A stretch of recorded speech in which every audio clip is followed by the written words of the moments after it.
Welcome everybody today for our operations meeting. A wee bit of homework for a start. It'd be good if we could be finished by 12:30ish, have some lunch and head off. There's some of us have got some funerals to go to. Some have got two in one day. Health and safety in the event of an sorry, I'll start again. I've spent half an hour with Dave in the car on the way down because I picked Dave up. So my mind's a little bit fluid this morning. But anyway, with health and safety, we'll exit out to the St John's and use your common sense. Okay, that's a quote from Dave this morning. Common sense. No apologies, everybody's here. Do we have any conflict of interest declarations? And we have a recording device in the live stream. Is there any announced urgent business? No? Thank you. Okay, we'll move on to the minutes. Confirmation of the minutes from the 10th of December. So from page 5 to page 13, we'll go through that for matters of accuracy. I had one little one on page 9, but so we'll go page 5, 6, 7, 8, and then page 9, the third stop down, Sherwood Road. The large pothole on Sherwood Road, it actually should be on the inland road before Sherwood Road. And I'm still assuming it's in the list to be fixed. And so page 10, page 11, 12. So is everybody happy that those are true and accurate records? Would somebody like to move that? No? I'm happy to move it. Yep. Thank you. Got that. So I'll just go through those for matters of rising. Page 5, page 6. Robbie, page 6. Oh, just our favourite, just any further on the wheelie digger thing where that might sit in the future. The contract wasn't putting it under there, but yeah, Mr. Chair, I've seen the draft of the tenders ready to go. I've just got some questions around it, so I'm meeting Charlie after this meeting today. So it should be going out in the over the next few days. Yeah, the team. Yeah. Okay, thank you. We just need to make sure that it's convenient, I suppose, for local contractors to tender. Yeah. I don't want to make it too onerous. That puts them off because they're asking too much. Yeah. Thank you, Dan. Vince, have you got? Are you ready to put your hand up? oh yeah, I just on page 7. Because I wasn't at the last meeting, I see the Cheviot wastewater schemes had a renewal of its consent. I was just asking, it's quite an awkward paddock, not with the K lines, not to have ponding. I'm wondering how you get around that, because what I've seen of it, it's just ponds, because it's actually got a hard pan background. I think you would struggle with that because of the K lines, because if you've only got certain areas of the paddock now you can water, it's going to limit your area quite a bit. Yeah, thanks. So Dan, is there a process for managing it? Or will we? I'm just looking at the practical side of knowing the paddock. Well, Mr. Chair, I mean, it's I guess it comes down to the conversations we were having. Feels like a number of years ago now, maybe a couple of years ago. And under the stimulus funding, we re-levelled. We did all that work to re-level it, didn't we? Still got hollows. Yeah, knowing, but we've got. I think it might be in 2 years or 3 years in the LTP. We've got money to look to take that wastewater somewhere else, and I think that we've got a concession. We'll have a concession with Environment Canterbury over that when they, as long as they see a plan for us moving forward, that we're not just going to rest on our laurels and say no, that's all we're going to do. I think we'll be all right. It'll be a huge cost to shift it, because if you look on the soil maps, the only other type of soil that's suitable is about 3 k's away. Yeah. It's all uphill. And it's the same. That's the same sort of problem that we've got when we're looking at Harden. Mm. It's about, Yeah. as it stands today, the amount of water that we're pushing into the ponds would suggest that we need to spend, well, I think you saw it through the LTP, $8 million. So what we're doing is trying to reduce the amount of inflows as much as possible to minimise that land, but it's largely based on the quality of land that we can distribute water to. So yeah, lots of things. So where are we with Harden? Because this land, I know the land is heavier and you can manage putting effluent on heavy land. It's not really an issue, it's amount of storage. So It's and the I know there's blocks of land that are close by farmers that have said, well, we would take the effluent, and say to them, you can't graze on it, and they don't seem to be, there is opportunities there, but don't let them go by. Well, Mr. Chair, I mean, the problem we've got, what we don't want to do is go and over-capitalise on land. So the first, to deal with the inflows that we're currently getting, because we know that those inflows are exactly that, they're infiltration into the sewer network, they're not sewer water. So what we need to do, so that's what we've got at the moment, we've got somebody and we're going to kit them, we're getting kitted out with the cameras to go and work out where all this infiltration is coming from. Hopefully put a stop to that. That will minimise the amount of land that we need to dispose to, so reducing the cost. That's a far better bang for our buck than just going to find the land. Might not need to buy that. Sorry? You might not need to buy the land, you don't own it at White Carry. Oh, that's right. So and that's the other problem that we've got is that because we don't own it in Waikato, we can't govern when we can get the water out of the pond or not. Yeah. So it's about having control. Yeah, So- but that's about negotiating the lease at the start of them. If you've got a drylands farm next door to White Carry, working out the management plan with ODA and working out the management plan of the land, and they're in a dryland situation, they might be quite happy because they're going to move from a factor of having drylands to be a cut and carry system. So that's just about negotiating the lease and you're not having to buy the land. Oh, Mr. Chair, the problem we have with Waikari is when it rains hard, the land becomes saturated and we can't put more water on that land. Through the chair, that is no different than a lot of wet areas in New Zealand that have to put a lot of dairy effluent, and we're not talking about small amounts of effluent compared to whatever, and they have to manage putting effluent onto wetlands in the south and in the bush, lots of areas. So it's not a new problem using effluent. So yes, you have to govern to have storage to put on the land. It's not hard. It's not we're not pioneers in it because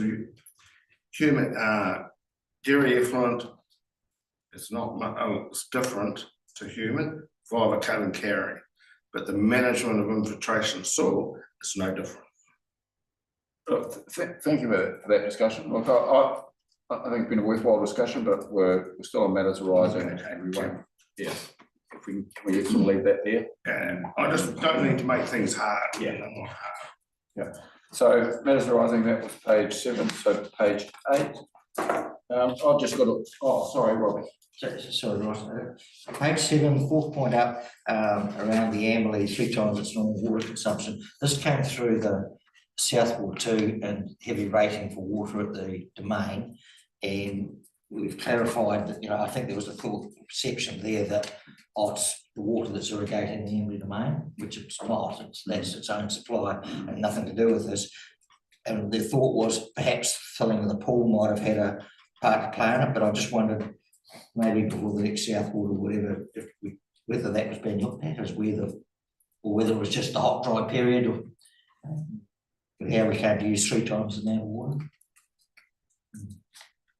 Oh, Mr. Chair, we need Alex and his team to go out and have a look to see how that water's fed in, because I suspect that what you mentioned the other week was that all of the services, whether it be the bowling club, the swimming pool, and everybody else is all connected to that one meter, and that 1 meter is turning up at the one user, if you like. It should be partitioned out. Yeah. And if I could presume to jump to page 8. Yep. I'm not sure it's a correction, but really, the third bullet point up, we've noted, response to a question, reducing speeding in Leesfield, that it wasn't an issue. I don't think that's exactly correct. I'm pretty sure we've got long-term plan work around slowing the traffic through, particularly what we call it, the main street down past the school, that speeding in Leesfield has always been an issue, and that we are, I understood there's work in the main street to try and work with that, deal with that. I don't know. Chair, I think from what we know is that it's not we're not trying to reduce the speeding per se, we're trying to slow people down. Now, that might just be a play on words, but we don't know, we don't have categorical evidence that people are going too fast through Leesfield. But what we do know is that the community would like us to slow the traffic down, particularly around the school. Yes. So it's about, for us, it's about slowing the traffic down rather than trying to do something about people speeding. You get my drift. Yeah, so the work around the school, I'm sure it was long-term plan stuff or something put there, or is that ongoing? Oh, Mr. Chair, we'll have to check with Charlie when he comes in, because there's certainly a government mandate that we're going to be slow people around schools. And I think that we'd probably want to dovetail on together. I think when Leesfield community were originally asking about it, they were suggesting a speed, but we knew that there was some movement in the government about imposing something on us, and we didn't know what that speed was going to be. So we didn't want to go do the line markings of 40 k's an hour or whatever on the road, and it turned out to be 30 or 50. So we've just been kind of tie-hoing on that. Thanks, Robbie. Yeah, Vince? Just on the update on the Embley Swamp, because we're having more negotiations before the Christmas break. It's been, my understanding is the consent's been. Yeah, but I know that the conditions sound, how did you go going back to them about the concerns They must about have some of been the conditions. conditions? Give us an update, Dan. Will there be further in the report It anyway? will be further down, yeah, I don't think there's anything more on Stanton. but it could come up. If you're happy to give us a brief now. Well, only to You've seen the it extent before. that it has been a lot of negotiations over a number of years, but over the last 6 months, say, we've actually negotiated probably harder than we've ever done on a consent before. So we think we're in a good shape. The only real issue that we've got down there that we need to deal with as part of the consent is to build the weir, but that was already part of the plan, and there's already money in the budget to do that. And then once we've built the weir, we just need to put some flow control on it, so we know exactly how much water we're diverting out of the eastern drain into the swamp. That's kind of where we're at the moment. So I'm quite happy with the outcome that we've achieved with the conditions, and they're certainly more favourable than the first iteration we got probably 6 months ago. So we've pulled them back and worked to get something that's achievable by us within the budget that we've got. Yeah. Thank you for that, Dan, and that means we can progress with council's plan of potentially subdividing once you know the heights. And That's right. Once we've met the conditions of the consent, we'll then bring something back to council to say, right, where to next? What do we do? thank you, Dan. Fiona. Thank you, Mr. Chair. Firstly, congratulations on coming to a resolution on something that's been going so long term. That's outstanding. It must be a weight off everybody's minds. And we look forward to progressing it and finding out what we don't need and sort of balancing that out. Raised my hand to the previous question actually about not having heard of any issues in the area. So nothing is planned. Now, there is stuff, I think you've got something planned, you've just got to work, not specifically planned, but you're planning. Would that be fair on what you just said? So that just might want to be corrected, because after conversations with the Leesfield residents, you're looking to do something and then it says you've got nothing planned, so it could be misread. Thank you, Fiona. Page 8, so page 9, on matters arising. I've just got a wee one, short point up from the bottom, just regarding the the Colden Bottle Store and the hearing there, it's been postponed from the 6th of December. Have you got is there a new date? Oh, look, no, I missed the last DLC meeting, so I actually don't have anything that I can offer to. Okay, I think there's something in our report today though, isn't it, that they didn't, yeah, it's in today's report, I know. oh, but, okay, I didn't. Yeah, We're going to ask Andrew about that later on. yeah. Yeah. Yeah, the request, yeah, the hearing is now scheduled for the 24th of February, Oh, okay. so yeah. Spells, yeah, thank you. Okay, page 10, page 11. Oh, sorry, Robbie. Bottom board on 11. I don't need to touch up everywhere else. Kieran might elaborate on the building section. But I've just been sort of keeping my eyes open lately, and it's sort of highlighted just how many tiny houses, small houses, you know, there's a mixture out there. There's a lot of them up there in most of our little communities. And at the same time that the minister's coming out saying 50% of the demand on housing, social housing is a single room, I sort of thought this is going to keep growing. I just wondered if there's any further development. I know we're waiting for a decision, but gee, it's almost bigger than, you know, a decision for the Hurunui. It's kind of like that. I wonder whether the minister or whatever, with any signal of anything coming there that might try and tidy it up, because there's all shapes and sizes, some with decks, some with wheels, some with this, some with that, but they are now everywhere. And that's a sign of the times. Yeah. Any comments? Oh, Mr. Chair, there's no government direction per se. They've talked about granny flats and the like, but they come with a list of criteria that you've got to meet before it can be considered one of those. The issue that we're dealing with is the differentiation between a tiny home and a mobile or a vehicle of some description.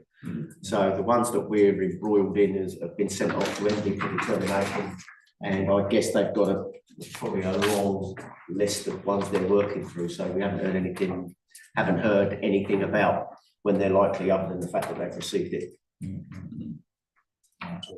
So it's just uncertainty for the people that live in them. Yeah. Thanks for that question, Robbie. Page 12, page 13. How have we got there? So thank you for all those comments. So page 14. Dan, you're waiting. Yes. So I'll take you to the operations report, and pretty much this is a December and a January report. And everything's been running reasonably well. So quite pleased with that. However, there were some incidents which I just want to run through, and undoubtedly you'll have some questions about them. So the first one being the Balmoral campground. So I think that everybody's quite well aware of what went on there.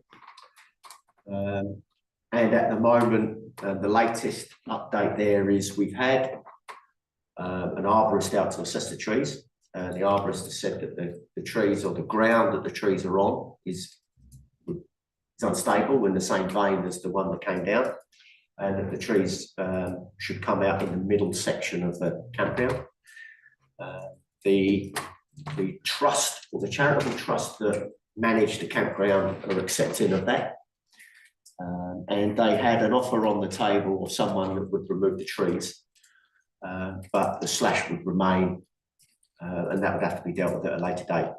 So we've had a logging company go out and have a look to see if there's any value in the trees, and they suspect there is. They would need to do more investigation, but at the very least, it would be a cost-neutral exercise. If not, there'd be some money in it for whether it be for the charitable trust or whether it be for council or the Mura Community Committee. We'd need to work that one out. But so what we're doing at the moment is we've written a letter to the charitable trust outlining their obligations and ours, and that will buy us time to get the lease ready. And put a lease in front of them. But essentially, it's going to follow the same lines as many other leased campgrounds, where it's community run, is that they'll look after the day-to-day operations. But for the big ticket items such as tree removal, then that would be under council management. A bit like what we do with others, you know, if a roof needs replacing on the toilet, then that would be down to council. They would just keep maintaining things. So that's currently where we're at the moment. Thank you, Dan. Good if it was cost neutral. Dave, did you want to say anything? I'll probably have given my views to Dan on it. So one, that the charitable trusts are on board with plan of attack. And my analogy is that if I'm cutting a leg, getting a leg chopped off, I'm going to want to get a second opinion to make sure that the trees do need to come down. It's like if I'm going to get my leg chopped off, I'm not just going to accept that they're going to chop the leg off. Because I have had comments back that we're going to nuke the camping ground, and it is very popular. And but I do understand the liability if a tree falls down and all that drama.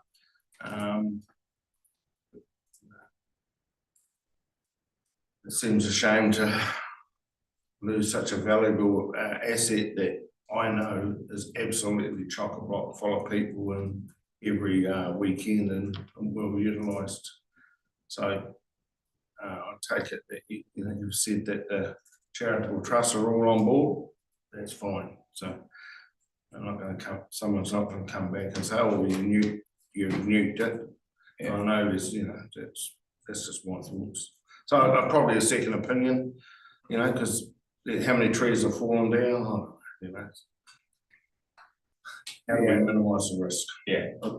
Thanks, Dave. It is the middle section, so I'm not sure what portion of the campground that entails, but as Dave said, it's 200 trees, I think you said there. It's a large scale operation. It's probably a couple of weeks worth of work, Mr. Chair. I mean, the issue in terms of getting a second opinion is if we get a second opinion and they say the trees don't need to come out, then you're faced with, you've got a reputable body saying they do and another one saying they don't, and then where do you stand? Who holds liability? Well, council holds liability. There's one person in council that's prosecutable. I'm pretty sure I know what his view is. So then do we then go and get a third opinion? And it's so we've built up a wealth of confidence and trust in the current people that we use. So we're going with that. But if it's the will of the committee for us to go and get more, then we'll go and get some more opinions. That's fine. It took many years for the trees to grow. So again, I'm pretty guided by what the people using it want, Yeah, and I think we've got that, haven't we, Dave, with the trust being okay, their knowledge Well, of that's where I'm hearing different things, but I don't know, I'm not dealing with a trust. So Dan's saying they're happy. I'm hearing contrary, but I don't know, I just sticking my nose out of it. But I'm still saying it's a hell of an asset, and I use the same analogy. If I'm going to cut my leg off, I'm not going to accept that. I'm going to get a second opinion, and then if they both say it, good. I've got two people said job's right. Then if maybe then there's a third person. I don't know. It's a serious thing. It's a serious thing. But yeah. Thanks, Dave. I'll go to Hamish. The health and safety liability sits with me and with council overall, but personal liability sits with me. I get that. And it's a really uncomfortable situation when we've got a whole bunch of decision makers who aren't necessarily qualified to make that decision, and leaving me with the liability. Yeah. We've had expert advice on these trees saying that they're a potential risk, and it would be negligent of me not to get something done about it. Now, getting a second opinion, what's it going to do? The second opinion is either going to say they are dangerous or they're not dangerous, or maybe they're dangerous. That's what the second opinion is going to say. And so then I'll have one opinion that says they're dangerous, one opinion that says they're not dangerous. And then what the hell do I do? Get a third opinion. I mean, how many opinions do we need? Yeah. Look, thank you for that, Hamish, yeah, and look, Dave, we all appreciate that, and you're one for saying that we don't want more reports, get the job done. And I know that you'll be hearing from the community as well. I'm not a tree expert, I think I'm at times, but I think we've got to trust the people who are and get on with the job. So, worthwhile discussion, Robbie.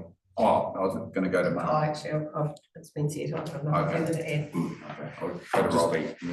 Sorry, I mean, we need to have a replanting plan or something that's safe to grow in that area that will provide amenity for those campers as well. Yeah. I mean, it's, you know, if you're gonna, Fire retardant natives. if you're gonna take trees out, then you need to look at what you're gonna replace it with.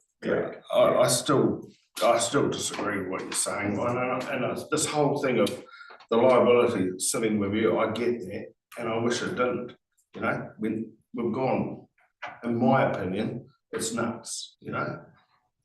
Port of Auckland decision, nuts, you know, we've just taken common sense out of things again. And something happens, we had it with a Kaikoura earthquake, lack of common sense because the liability was gonna sit with the NZTA man, you know, and it's just, to me, it's, if you don't say it, Hamish, and the trees all go down, it's gone. Yeah, well, thanks, Dave. We hear what you're saying. And yeah, just what it is. Yeah, well, it's my Yeah, opinion. and that's recorded, so, you know, thanks, Dave. Robbie? I think Hamish just answered. I've seen on Balmoral what happens when you open up a corridor with the wind, you know, it can be really devastating. But Hamish said, yeah, that's what I was thinking more about would be the replanting. Replanting, and it happens all the time. Trees get to a certain stage and they can become a liability, and you need to replace them with something that might be more in tune with the times and our thinking. Oh, no, forest. Mm. Rebels. Yeah, Fiona, and then Just Vince, a- and then just- we'll It move on. was just a final comment, really. I think when you're working through something like this, there will be some people that accept the advice and know that something needs to be done, and nobody wants the death of somebody camping there in good faith on their conscience. Yeah. And then there will be others who are frustrated because, yes, it takes a long time to grow trees like that. I imagine if they were being told in Glenmark that they needed to, they'd be saying, well, prove it, prove it, prove it. But ultimately, I totally agree. You might think that these rules are overboard and that type of thing, but they're there. And until they change, the liability sits there. And I understand people think, yeah, but people take it to the nth degree, but we kind of need to, we're responsible. Okay, so then I'll take it the next step. Oh, no, I didn't mean to do that. We should need to be doing an audit on all our reserves. Because another tree, you know, maybe we have to nuke them all. So are we gonna wait? To that point, I've asked officers to conduct a review of areas where we have camping, because it's when people are sleeping that they're most at risk. So any reserve where we have camping, I've asked them to conduct a review of the trees on those reserves. Because we want to understand the risk. Yeah. Look, thank you for that, and you know, we all are aware of an incident quite a few years ago down south where a willow tree fell on campers in a tent, I think it was, and there was fatalities there. So yeah, I think it's a good process. I'm just that we'll work through that. Vince, do you want to? Answers the question. Yeah. No, thank you. Look, good discussion. Remember where we're up to, Dan? I do, Mr. Chair, and I just, for fear of opening up again, I just want to make sure that, particularly for the minutes, that I don't think anybody's happy about this decision. Certainly the charitable trust aren't happy, but they bow to the greater knowledge of the experts that have said that the trees need to come down, same as what we have. So, Yeah. I don't think they're happy Thank for you. one moment, actually. But Okay. and also that they do have a planting plan. They've already been planting native plantings within the trees anyway. And that's a part of the stipulation of whoever takes the trees out, is that they don't, they make sure that the trees don't harm any plantings that are there. And the charitable trust do have a continuation of that program. The second one was major issue for us was Hanmer Springs. So we had a bit of a trifecta going on there in terms of issues that the team were trying to deal with. and that did cause usage restrictions. So yeah, bit of an issue there, but I think that the team worked, they came together really well under Alex's guidance. A little bit of outside the box thinking, brought the water in straight from the river using some pumps rather than going through the conventional process. Now in doing so, that did bring in higher turbid water that needed a higher degree of treatment. But nonetheless, they kept on top of that and they kept things going. Now, it was, I guess, trying to find the root cause of the actual issue was like trying to find a needle in a haystack, but I'm pleased to say that they did in the end find it. And it was actually a root that had grown inside the pipe. So you get water coming in from two different directions. And depending on where the water was coming from, if it was coming in from the Rogerson River, it was actually the root was behaving like a valve and it was shutting off the water coming in from a different direction. So they were thinking that the water was coming in from two directions, but the monitoring just wouldn't show that. But it was, yeah, the root in the pipe was blocking the water, but they found that now, removed it. So that's good. Thank you for that. So it must be quite an old connection, because usually modern connections of pipes are PVC or plastic and glued, and yeah, so it'll be an older. Yeah. Somehow that root would have got in there and just carried on growing. Yeah. Just Thank you. through you, Mr. Chair. I noted at the time there was a lot of chatter in Hanmer that they didn't have enough water storage. There was a whole host of other things. Just is there still more planned work on water storage? It was nothing to do with that. Just Yes, Mr. Chair. Yeah, so having more water storage wouldn't really have, big change. yeah, but nonetheless, there is a project for next year to build a new reservoir where the old rectangular concrete one came out. So the design work's underway for that. And there's also one earmarked for Conical Hill, but it was to be worked in with the fly ride. So until we know what's happening with that, I suppose, we don't know exactly what's happening with that reservoir, but there are plans afoot to increase the storage capacity. So water security for Hanmer. Yeah, essentially, if it's storing more.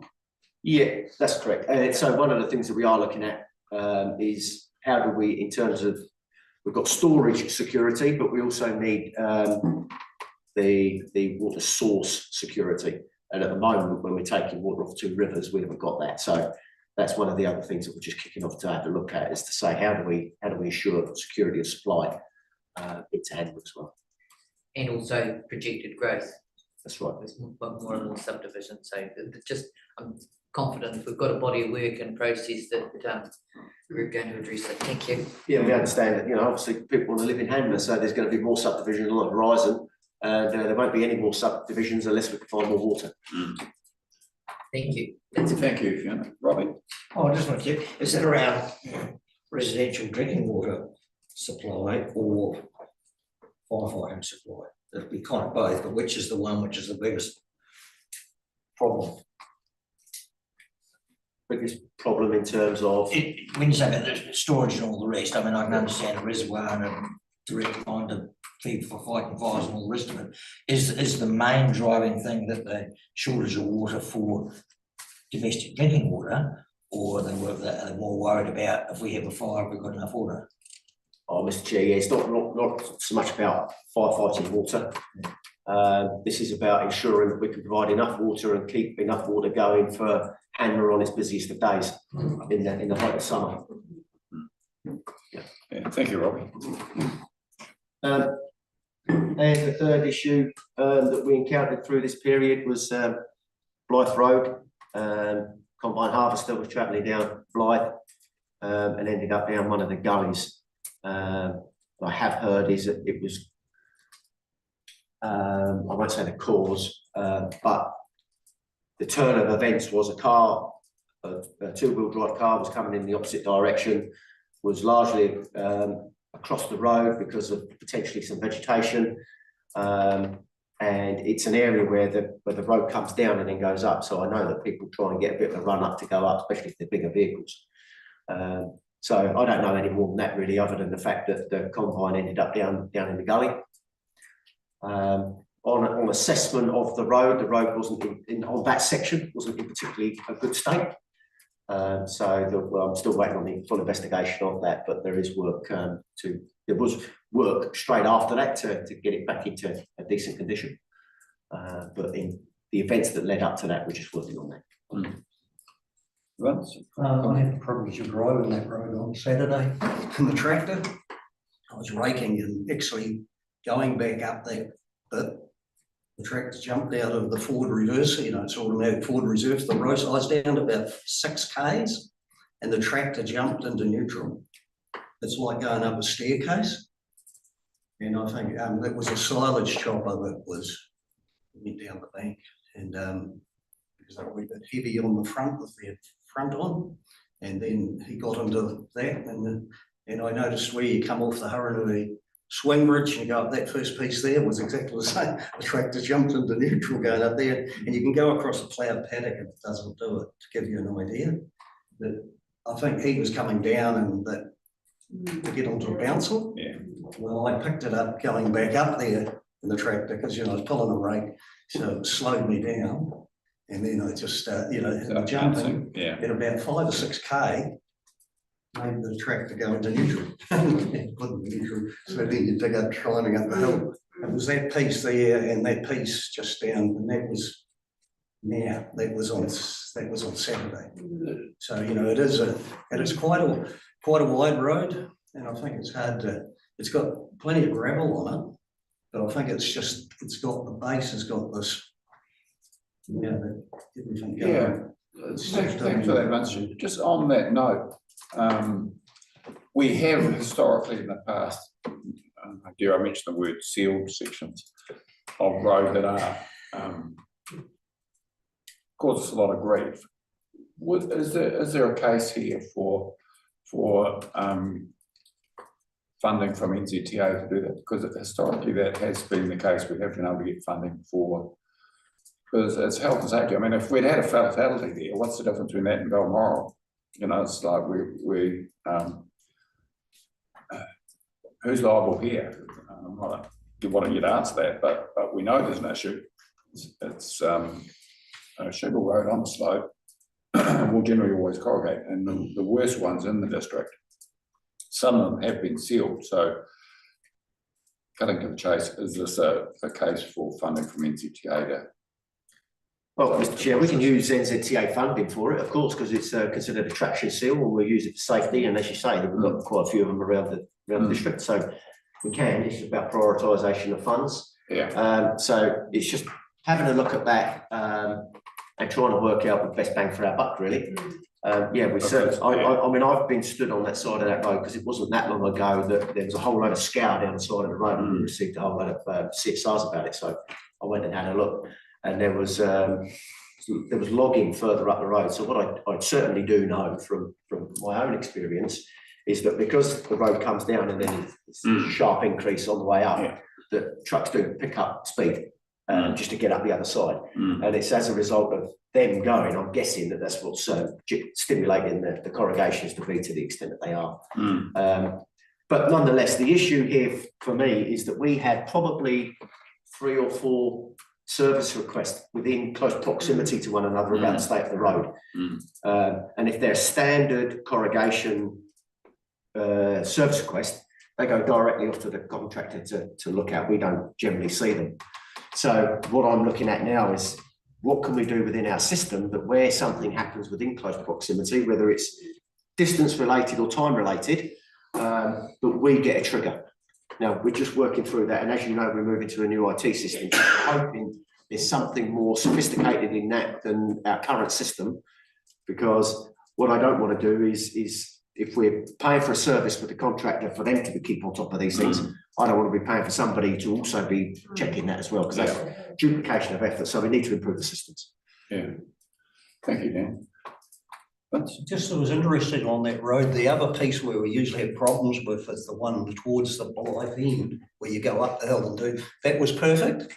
I came up there and I thought, oh, this road's blooming good. Yeah. And I went onto that piece and next thing the tractor was in neutral.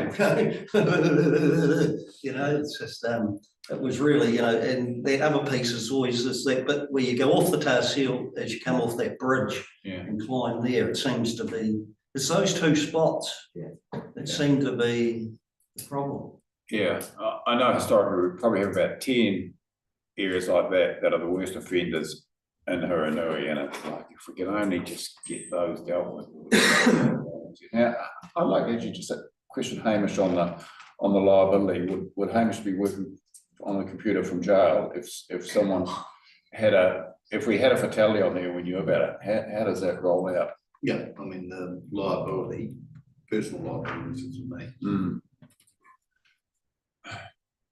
I mean, council as a whole, as an organisation, can be found liable, Mm. but I have personal liability.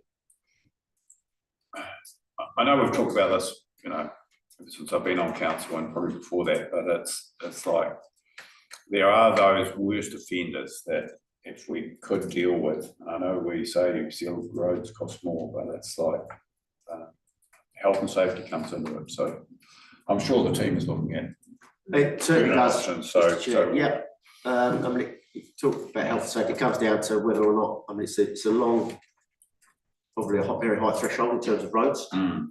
But it comes down to if we know about something, we know that something's unsafe and we allow it to continue. Yeah. Then it's a shorter bow to draw. If we don't know about something and something happens, Yeah. then yeah, like I say, it's a very high threshold. I also note that if you're driving a work vehicle on the road, then you're a PCB as well, and you have some responsibilities under the Act. Mm. And it'll be difficult to probably discharge your responsibilities under the Act. Mm. Okay, look, thank you. That has been a worthwhile discussion. Just those two, that bit of sections of road, yeah, that, you know, just when I came back up, I could see why the Simon's chopper would have done what it did, because of the way, you know, and if you're heavy at the front, I know from driving Then you this get a sort of bounce stuff, on. it can throw you off pretty quick before you know what to do. Because all the weight's on the front, Mm. and the steering just comes up out of the ground, and you've got no control. Mm. But it looks fine till you drive it when something like a tractor, you know, that hasn't got all suspension. Mm. Then you just you know, it's just someone wanted to ride in the tractor with me, I'd take them on. Thank you, Vince. So that's about it from me, Mr. Chair. Part, I'll just note the cost saving initiatives and they're written throughout the report. So you can see there, ordinarily in years gone by, never would have seen, the team just make improvements on a daily basis, but you can see nearly $400,000 worth of savings. And there's, like I say, more detail down there. So I know that Cynthia's been given a fastball this morning to come and present the report. So I'll hand over to her. Thank you, Dan, and welcome, Cynthia. You can take a seat up here if you want. Just next to me. Just up Wait here. for the action. Yep. So look, take us through your report. Thank you. So pretty much, as with Dan previously, this covers both December and January. And it's always good to see that we get more compliments than complaints. That's always a good starting point, and not surprisingly, quite a lot of compliments this time around. Because we have people out and about in the district and impressed with what we are doing and the state of our toilets and, you know, the removing of vegetation. So that went down very well. There are always some complaints. We can't get rid of those, and we certainly take them on because it is a way to improve. So we did have some 3 complaints coming over those 2 months for amenities, the pool and roading, but they are all dealt with as we do when we get a complaint. Just wanted to point out we have a new section which we're reporting on, reopened customer service requests. So we're going to use this as a bit of a measure of customer satisfaction. in that if a customer has to call back and we have to reopen the service request because they're not happy with the outcome, then we will count that as an unsatisfied customer. But so far the score is pretty high, so we tend to keep it that way. So certainly want to keep it that way. With regards to what was happening in our library over these past 2 months, we did have a very successful holiday program. The Summer Reading Challenge went absolute gangbusters, so we had lots of children involved in that. And then just to make you aware of some things that are starting up again at the libraries. We've got the deaf cafes coming up again. They seem to be quite popular, so we have dates scattered throughout the year for those. But also that we've got MSD, the remote service at in Cheviot and Culverden, starting up again. And we've kind of changed those a little bit. So instead of waiting 4 weeks for an appointment, customers can now hopefully get an appointment every 2 weeks. And that's a very quick nutshell. Is that your report? I was trying to find out which page you're on, and it must be down at the end. Sorry, now quick question. Yes. As you all know, I'm really good on the computer. So SnapSend sold, Yes. has that changed? Because I tried doing one the other day, and I gave up because it had changed and I thought it was very user friendly, but this last time I'm not aware of any changes with SnapSend Solve.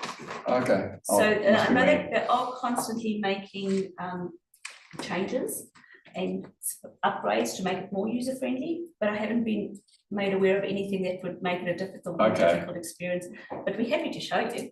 How long They have you run got? courses for that sort of thing. Yeah, okay, look, thank you very much, and thank you for whizzing through your report. Yes. Yeah. Any questions from you? No, all good. Actually, I'll just make a comment really. I think the way we've got these reports coming together at the moment and adding in, we've been looking for a long time to find a customer service. So beginning this and looking at how that goes forward, I think that's great. It's a good step forward, so much appreciated. Yeah. Thank you. Thank you, Tansia. Thank you. Thank you. And we'll welcome Alex. Yes, there. Good morning, everyone. Welcome. Thank you. As usual, I'll speak to the first part of the report, which is on page 23. Yeah. So starting off with our planner, by and large, the routine maintenance program is tracking along quite well. We've had to make some small changes in terms of things like training and development of some plans, and that's just due to the lack of resource available over the Christmas break. But by and large, those will be all. We're planning to complete all those activities as our busy season tapers off. Moving on to the graphs, there's nothing really worth reporting apart from the incident that Dan has described that occurred in Hemmer Springs. Did include quite a significant amount of resource being utilised to do the repairs, and there is likely to be some flow-on effects from that in terms of our budgets. So we will look at what we can drop off and what we can delay in terms of delivering our routine maintenance program. Yeah. Oh, Robbie? Yeah, it looks to me on the face of making good reading, the finance graph, can you just run us through the current lines? Oh, no, I've read it wrong, sorry, it's wastewater, water, yeah, sorry, I thought it was this year, last year, before, suddenly we're saving a lot of money. Got my hopes up. Yeah, through Mr. Chair, at times, due to the way our financial system works, and when people's pays fall into certain dates, what ends up happening is by the time we produce this report, we may have left out a whole bunch of salary information that doesn't quite make it into the report, and it just happens every now and again, and that's why you're likely to see quite a large drop off there in January. It'll probably make up for it next month. Yeah. Thank you. There's nothing really for me to comment on there unless anybody's got any questions. So that's I've 24. just got a question on the record line. There's been trees planted right over the top of that new line, and they're all up this high now. What are you doing about it? Because our bylaw says they've got to go. We've sent out notices. The trees are just growing. The guy's done nothing, and the people who planted them thought it was really great because they could plant them easily on the ripper line. So they've been planted. And the person that leases the property just says to me, look, it's just a disaster waiting to happen. He said, you know, it needs a helicopter to just go down the line and GPS and spray it, because the owner of the trees has more or less done this to us. And, you know, it's just going to, but he's just planted the trees right, being just blanket the show.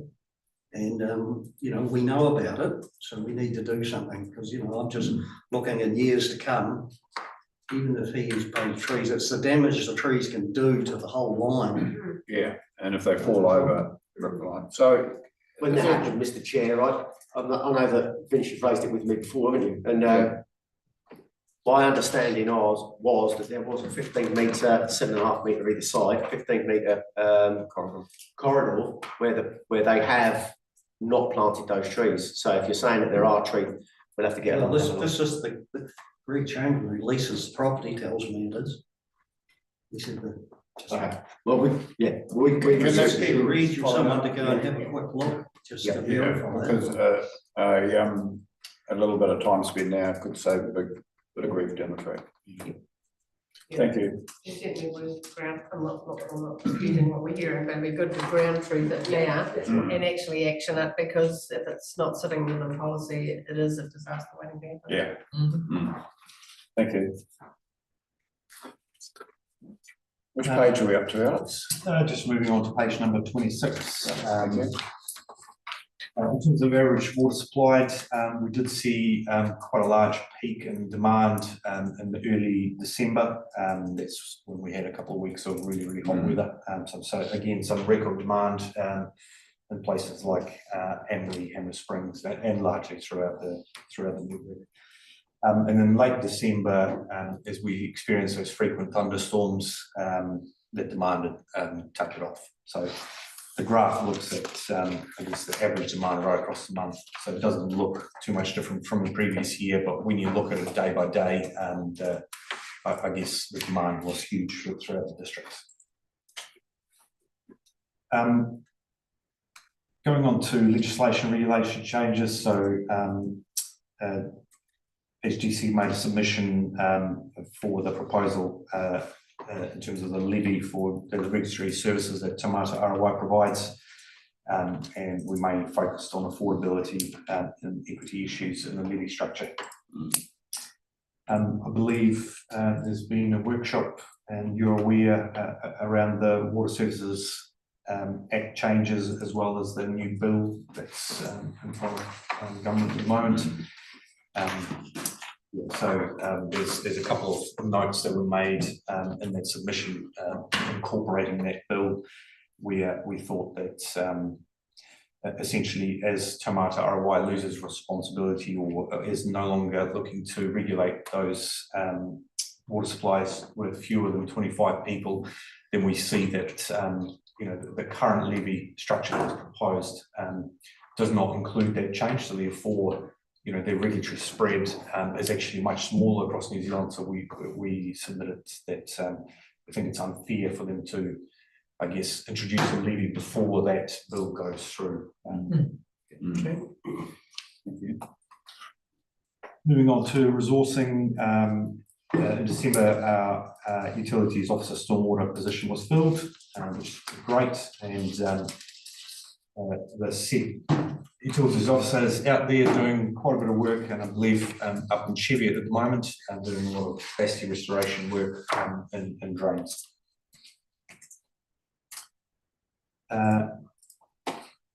So around the water restrictions, so as we saw quite a large temperature jump in early December, and I guess the rivers were already dry at that point.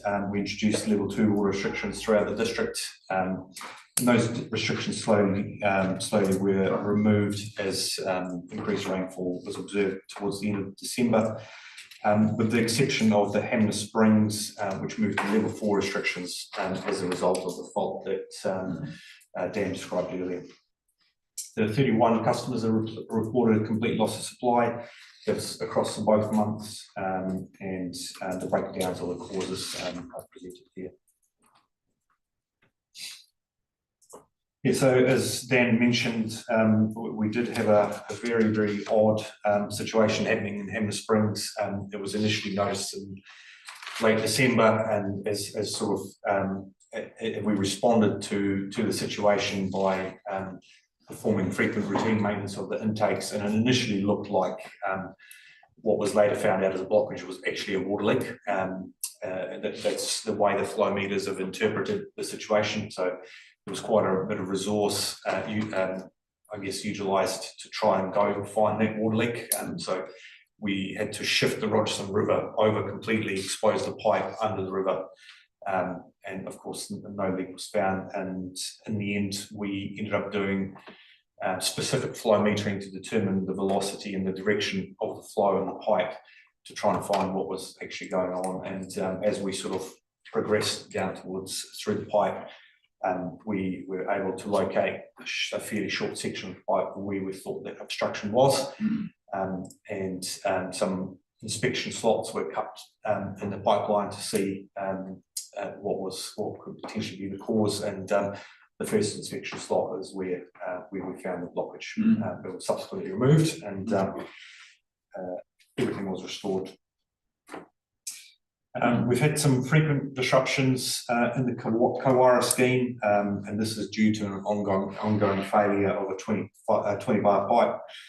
I believe historically this pipe was purchased as a trial some years ago, and it was installed in 2 places in our network, and that pipe appears to have a manufacturing defect. So essentially, where the pipe is, when it's manufactured, it's essentially unfolds through the joints. And we've experienced quite a few leaks which have been repaired until we could get contractors on site. And we've done quite a bit of replacement last year, and this year another 600 metres was replaced.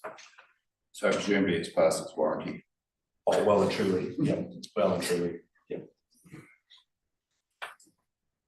7 water outages occurred throughout the district, and one of those, a notable outage, was a 21-minute outage in Colvin Township. We were very fortunate that one of our staff actually lives in township. We were able to contact him and get him out on site, and we went through the process of fault finding, identified and isolated the issue until other staff could arrive on site. So he actually manually ran the plant until electrical staff were able to come and repair the issue permanently. So in December, commissioning testing of the Waiā Rural Water Treatment Plant was completed, and their plant is now in service and operating. Quite a bit of work progressed with the Hurunu No. 1 water treatment plant, which is being commissioned today. Well done. In terms of treatment plant performance, we had 2 notable issues. One being at the Blythe water treatment plant, where due to an error in on-site equipment, some compliance data was lost. So we were unable to recover that data, therefore we could not claim compliance, although the plant continued to function normally, and the treatment of water was not affected. The other one, which is a slight technical non-compliance, which was around the Kauai water treatment plant. We found that the valves that have been installed throughout the whole plant have got a manufacturing defect, and they're currently being replaced under warranty. As part of that, the manufacturing defect caused us to essentially not be able to operate the plant for several days in December. while we're carrying out the fault finding. And as you carry out fault finding, the UV gets turned on for a brief period of time, and very brief period of time, the UV may not be compliant, which is normally acceptable.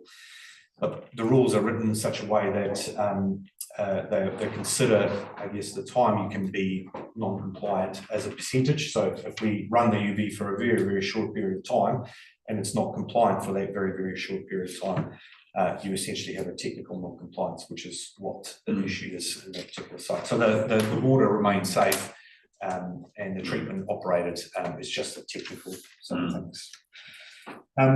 As part of the fault that we experienced at Hamner Springs, we were required to essentially pump water from the best water source that we could find directly into the ponds. And as mentioned by Dan, that produced some slightly more turbid water in our raw water storage, as well as water that is low in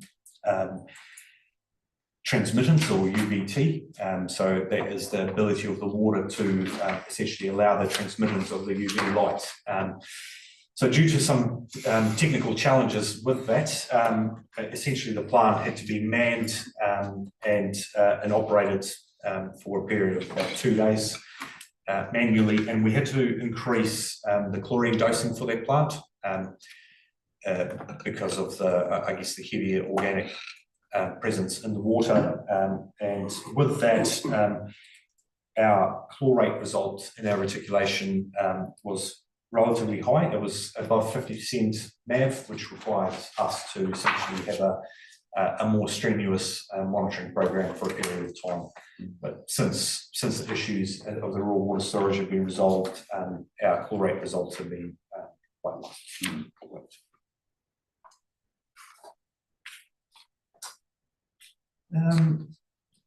Moving on to wastewater, we experienced degraded performance of our Montgomery pump station in Cheviot for a period of days, and that was a fault that was initially thought to have been caused by air entering the pumping system. We've done quite a bit of work to try to fault find, but in the end, what we found was essentially a blockage of wet wipes through one of the non-return valves. It's a non-return valve that is quite difficult to service because of the design of the pump station, and we are looking to redesign that section of the pump station later on this year to enable officers to maintain that valve. Yeah, just Alex, regarding wet wipes, this must be happening all over New Zealand, and I know personally that they're an issue with our worm tanks, and is there any novelty you can do to remove these from our waste stream, because they're just while they're convenient, and I see why people use them, they're a jolly nightmare in our system, because yeah. It's costing us a lot of money. Absolutely it is. So we did a couple of Facebook posts last year just to show people what it is that's actually being flushed. So this is images of our inorganic separator screens, and I believe we've recently gone out with another message basically telling what's acceptable to be flushed and what's not acceptable to be flushed, with a little wee graphic. And that graphic actually got picked up by another agency in New Zealand today, and they've asked us to use it as part of their messaging as well. So we have made attempts to go out to the public and with some graphics. I did recently also speak with Environment Canterbury and ask them to do something as well. And you know, we're more than happy to partner up with them to say that even flushable wet wipes are actually not flushable. So yeah, thank you, Robbie. Yeah, it's an interesting one because we don't have plastic supermarket bags anymore. It took a while, but there was a movement and that game changed and we have paper bags. You wonder whether this is another area with lobbying or something. It's maybe something in time you'd want to get changed. I'm sure they can make ones that break down, or you know, there'll be alternatives, but it would take it like you've gone to Ecan, it would take that bigger push to sort of get them to look at it, wouldn't it? Yeah. Yeah, Madam Mayor? Yeah, no, it's good to hear, Alex, that we've previously done a bit of a campaign locally, but I mean, that was my immediate response when I saw that. I thought, crikey, do people know actually what they're doing? You know, and do we need to do it again? Because, you know, squeaky wheel sort of stuff, because I just think some of our staff members have got to actually clean that out. Yeah. And it's, you know, it's not the most pleasant job in the world, I'm sure. But, you know, I just think we Yeah. need to beef up that campaign again, but I think we do it with a bigger different organisation to, you know, it's the, yeah, I looked at that and I thought, oh, how can we tell people? It's not okay. Exactly, yeah, well, thank you for that, and once again, look, we think of this. Common sense must prevail that the manufacturers of these products should get a slap on the wrist and say, look, sort it out, sort your S out, and come up with a product that suits. Vince, I've got a Vince. I just wondered, even in the public toilets in Cheviot, to put a sign up to say, look, don't, because, you know, you can have travellers that will be dropping them down, and even where the waste station for the camper vans, for people to, you know, because coffee grinds and do a bit too, you know, just, because, you know, a lot of those toilets in Cheviot get used a lot, and it mightn't even be local, you know, because it doesn't take that many to do it, does it? I was just wondering, just in the, you know, because there's a baby change tables and that in those toilets. So what do we do with this? You know, it's just. I think it's probably, and my immediate response was actually it's, you know, it's a convenience for our young parents of young children, but actually in older person's care, these types of products are being used all the time as well. So, you know, it's actually across a much wider brief of our community. It's not, you know, it's not just the younger parents using them for a convenience. Have you got personal experience with it?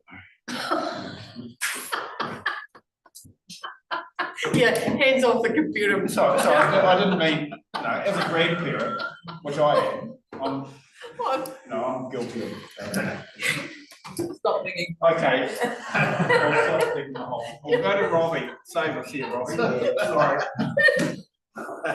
Look, I was just going to say, if you put that photograph there into your newsletter that goes out with the rates, or even over our Facebook page or something, that would very definitely get people talking and recognize the problem.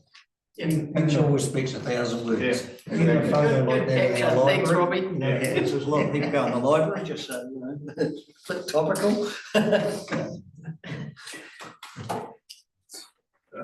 Is that your report? Pretty much, It's wiped it out.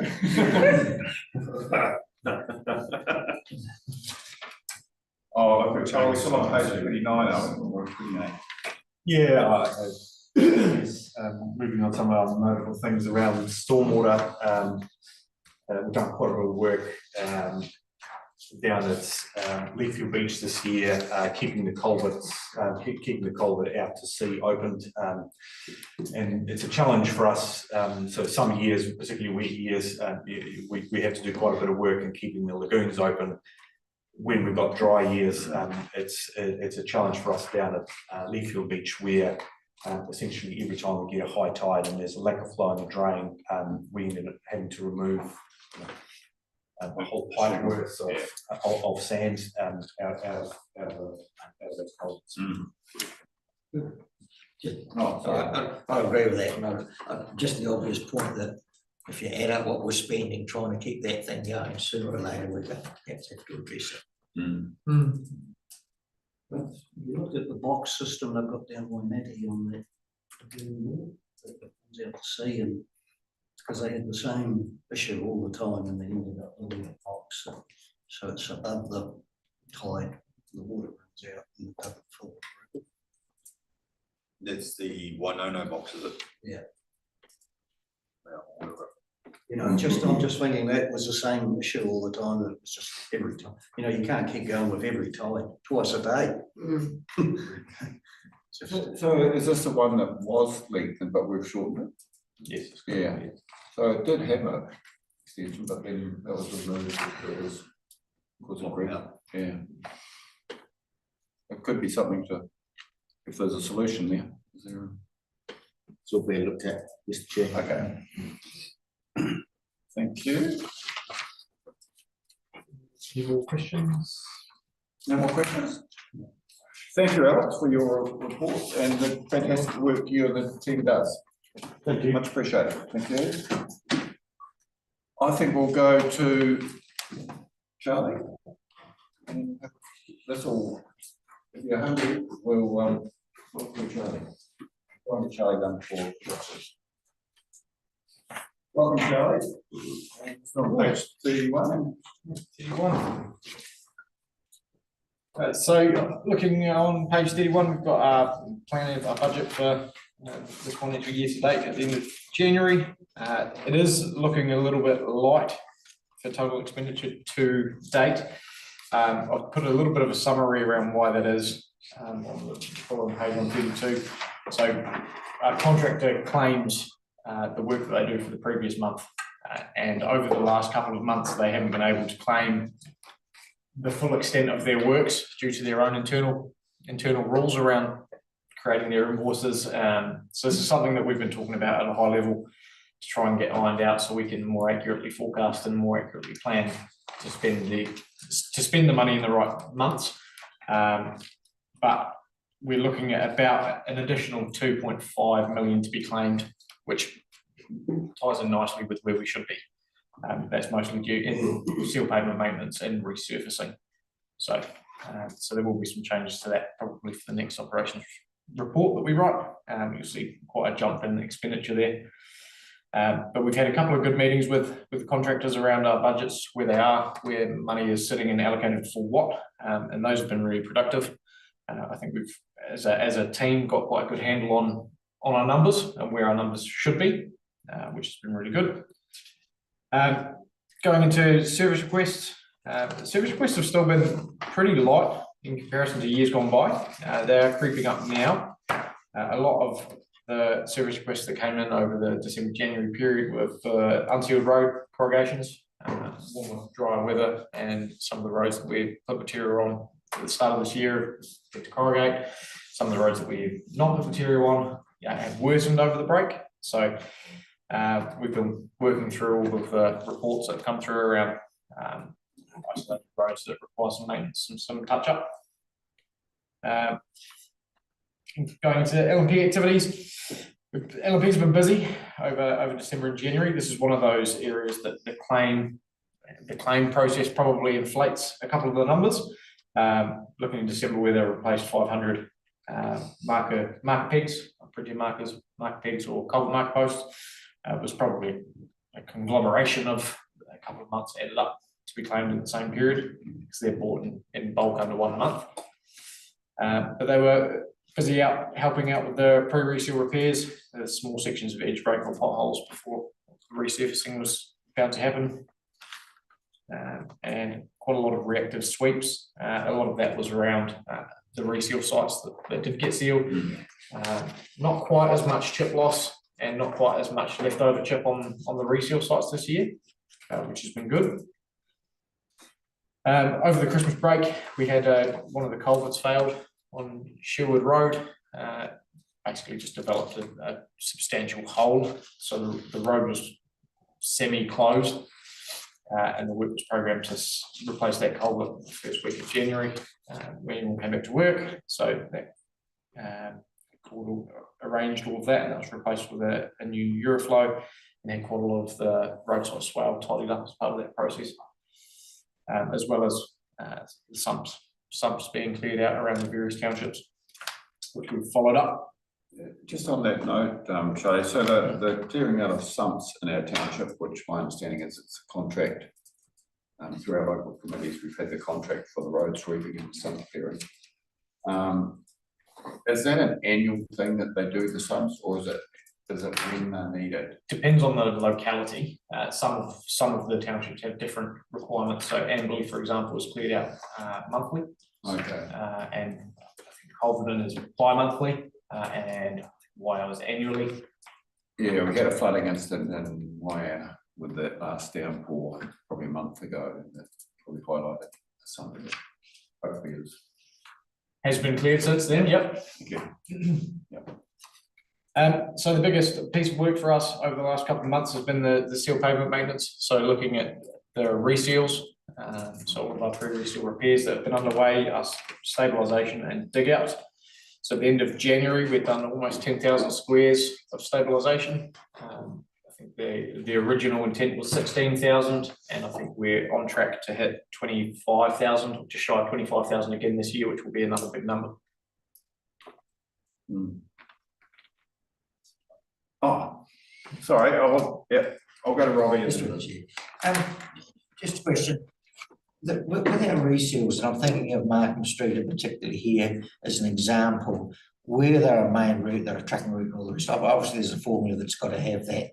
It's a pretty aggressive, rough sort of a surface, and I understand because it's trucks and all the rest. Are we locked in with that, or I think they even say drive up the same, but are we locked in with that, or is that something that down the track you think, well, it's in the town, there might be that new quiet seal or another alternative that's a bit more town friendly that would come up, or is it just about dollars? No, not just about dollars at all. All of the seals go for a design, and that's based on what sort of trafficking it has, whereabouts it is, what the volume of traffic is likely to be on that road, and then what's going to perform best for the asset over time. The quiet seal and smaller chip sizes, generally, I mean, we pay the same for them. It's not a cost. I'm sorry, the quieter chip we do pay for, but the 3 and 5, which is around a lot of the local roads, you know, in Amberley, they're a lot quieter because they have a 5 finish. They don't stand up the same in terms of network performance. So when they go through the seal design, that's what's recommended. And that's on a review of all of the data, the texture depth of the actual pavement, and yeah. Just on Sinclair Road, that bridge traction seal each side is completely stuffed. I think I brought it up last year. I wonder if it's on the, if you leave it, it's going to have to be all torn up. It's just completely stuffed. Is it on the bridge itself or the approach? Both ends. Oh, the And approach. at one end you climb up the hill and it's all just broken away. It's just big. I think I brought it up here last year. You did, I wonder if it's vividly on the remember. program. Vividly remember, and instructing the court to go out and have a look. They said it wasn't recorded as ever being there. So, but it's there and it needs fixing. You know, and looks like another year will be just all gone. Thank you, Vince. So take a note of that. Yep. Thank you. And so on top of the 10,000 squares of stabies that we've done to date, we've almost done 3,500 square metres of dig outs as well. A lot of that will now be apportioned to Cathedral Road. There's got all the stabilisation and a handful of dig outs to do up there, as well as general maintenance. So a few of the high profile failures across the district, Pyramid Valley, Long Plantation Road, Glenmark Drive, and Harden-Kurunu Road, where there's been some deterioration or accelerated deterioration over the Christmas break, are all programmed for repair by the first week of March. So all of the high profile ones that have been, I'm sure, constituents have brought up. Madam Mayor? Yeah. Yeah, look, I was really pleased, I guess, to drive past the Long Plantation Road, because I know that Diane already asked me of this a wee while ago, and I put it through CSR. So, you know, it's, I'm guessing that, you know, there's been a little bit more extensive, because I think a quick fix was done initially, you know, and it blew out immediately. So, you know, it was good. It was heartened. I didn't go up the road, but I was heartened to see that when I come past from Hamner last night. So, thank you. It's a digger there now. Pardon? There's a digger there now. Yeah. Yeah. Fiona. And just to Yeah, comment, thank you. I know the Glenmark Drive one was raised a couple of times, but what the commentary that I have had back from the person who was very concerned was they were very appreciative of the communication, and although there was a fix, it wasn't going to be long term, they were kept informed of when it was going to happen. So it was a good process for them. Thank you. Oh, Vince? Just on the Lake Sumner Road, it was a good drive out there the other day, and I just noticed one of the boards is getting undercut. It's quite a big drop, and I thought, oh, I'm gonna hear that there's gonna be a failure in next winter. And because I just thought a stitch in time will save about 209. There's a couple of repairs program for, well, in the system to monitor for Lake Sumner Road. There's a Gabion that needs to probably be extended as well. But they're in the system for us to monitor and review. Just you can see it's gonna just. Thanks, Vince, and perhaps now I'd like to have a wee discussion on what was discussed there, and I'm have approval with Dan, and the potential for tolling that road, and the landowner actually suggested it, because he sees the amount of tourists that are using that road, and we're paying for all that, and I'd like to hear from somebody why we can't toll that road, or I'd like to think we could.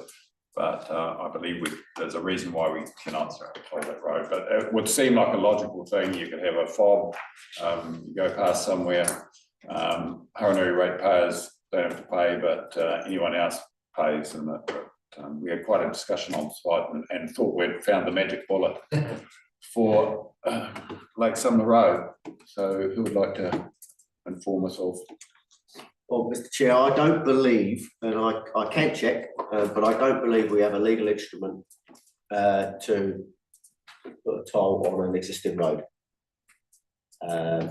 So, I mean, like I say, I can read the Land Transport Act if we can, but I don't believe that we can. So, in the same vein, we can't put speed cameras on our roads either.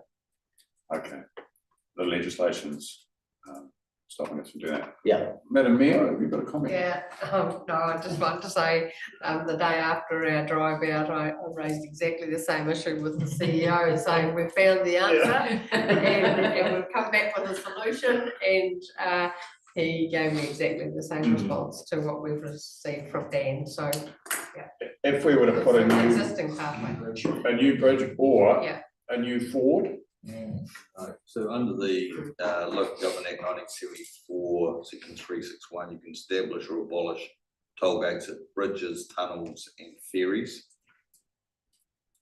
And you have to get authorisation from the minister to do that. would that just be an email to the minister? Yeah, it'd be pretty simple. Yeah. I think it would be, through Chair, be a token gesture, because I'm sure with traffic flow and charge them $10 or whatever, add it up, you might pay for a digger for a couple of days, so for all the effort, it's not worth it. I always remember told on toll roads in New Zealand, the only road that would ever self-fund itself was Western Motorway in Auckland. So, good idea, but a waste of time. The traffic flow from there, maybe, you know, prove me wrong, how many cars a day, 20 cars a day, you know, I don't know, in the heat of a time. Well, yeah, thank you Dave for those comments, but we did have assurance from the landowners that the amount of traffic that uses that road is well up there, so that was the whole where the suggestion came from, it was from the landowner, so. It would still be considered low, very low volume, Yeah, and- as is Yeah, all of our unsealed network. yeah, okay, we'll go back into it. And once you have a toll, people expect to have a better surface, and you know, the people will expect more from the road too. It'll be a two-sided sword. Yeah, thank you, Vince. My comment is that's a real asset that we have up there, Lake Taylor. It's a lake in our district that people can use for recreation, fishing, and if it had better access, it could, going against Dave, it could self-fund itself if there was a mechanism for funding that on there. Anyway, we'll move on. I think it's great that you've raised it, because it was a discussion and it was with a genuine intent to actually understand traffic movements and opportunities or challenges, and this is a good place to have that discussion. Exactly. So I think you've done the right thing by acknowledging it and helping us. Mr. find Chair, where the yeah, if you're talking about putting a toll and you can't put it on the road, what you could probably do is put it at the boundary between our land and Dockland, and people can pay for the privilege of having been in the Huronui district before they go on the Dockland. Bit like the when you go to Wales on the Seventh Bridge. So you pay for the privilege of having been in England. You don't pay to go to Wales. Yeah. You pay to get out. Thank you, Dan. Is there hope there? Okay, carry on, Charlie. So moving on to the unsealed pavement maintenance section. So as I highlighted before, there was some roads that had deteriorated. One of these roads I know will be topical. I think there was a discussion earlier that I may have missed because I was in another meeting. But the Blythe Road, where the chopper came off the side of the hill section there. So we've spent quite a lot of time putting together a timeline and piecing that together around what happened on the Blythe and what maintenance was carried out, when sections were metalled, when they weren't. So it's scheduled for some more extensive maintenance in the new financial year, which will basically it'll be metalled in July. It's like one of the highest priorities that we've got for the next year's maintenance metalling program. And the current maintenance metalling budget is pretty much tapped out with the conclusion of Lake Sumner Road and some isolated sections of metalling that we've carried out on Onipanga on the Blythe Road held section. We'll probably just have enough to do some patch spreading and spot metalling where required. And the table there shows 27,836 cubic meters of material. That's the most material that we've put down in recent history. I can see the last LTP, the highest volume was 22. So and we'll probably hit almost 30 by the end of this financial year. Just ask about that, Charlie. I was interested in the AP32. Has that always been our main common one, or have we actually stepped up a size? No. And if so, I was interested to see how it's going. Yeah, I think because we haven't done enough maintenance metalling, essentially, putting 20 on roads with no base is not great. Some of the roads that we've put 32 on has performed really well to rebuild that base and punched in appropriately. Some of the roads that we've put 32 on probably hasn't had the desired effect, but still provides a reasonable wearing course. So a balance between 20 and 32, but 32's been the predominant choice this year, just to try and rebuild some of the base levels until network. Thanks, Robbie. Vince? I just noticed a bit of road along from our place that was put on, it's not worked at all, it's not gone into the road. So every time it's graded, it's like driving on a riverbed, you've got all the big stuff on top.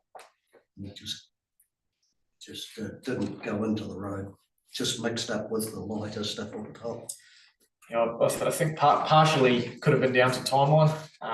It was pretty dry, so perhaps it wasn't nailed exactly with the right amount of moisture to get the peak performance out of it. But I mean, it was a bit more of a trial for us. Typically, we don't metal with 32 typically, so it was something worth investigating, worth doing. And even when we go to then put a layer of 20 over those roads that we've previously metalled, it's still building up the base of the road. Just those sections that you were done, you know, where the road was on, tell exactly where it's going on. It's the road, it's just, yeah, it's not really going down into the. I think, Mr. Chair, that's probably an indication that the base is there's just not enough material and the base has failed. Because if the 32 is punching in, it's punching in beyond the bigger stuff and forcing the bigger stuff up to the surface. So I would suggest that that's probably, yeah, that needs a rebuild, or certainly even bigger chip than 32, just to compress everything and then put a running course over the top. And your moisture. Mixing into the clay, Yeah, from our experience up at Lyford, you know, the timing of having adequate moisture to help equal punch that in is crucial as well. Can't always get it right. And it's just another number down there of, so out of the sealed, what we've resurfaced, we've resurfaced almost 10.5 kilometres out of the 34 program for this financial year. Yeah. So we're definitely looking into that. I think I alluded to in the cost saving initiatives that we would no longer be receiving individual HPMV permit information. Basically, this was something that NZTA were offering to reduce our consultant costs, reduce officer time. So I've forecast that out now to be about $32,000 per financial year that we're saving. And realistically, the only detraction is the fact that I can't tell you how many HPMV permits we've processed individually, because that information is collected by NZTA. Would that information be available, wouldn't it, if you, Yeah, it would be available, but not district specific. So when they apply for the HPMV permit, they get a full list of permitted routes. So NZTA manage basically the process end to end, almost across the country now, which is a huge time saving for us and a cost saving for consultants, because WSP were processing our HPMV permits. Thank you. Busy out on the roads coming into December and January. It was actually a pretty busy month for getting back into work relatively early. So a lot of those TMPs that were put through January, less of them in December. Got a few of those work completions that have come through, and the team have been out and about making sure that everyone's got the appropriate TM or a road space booking.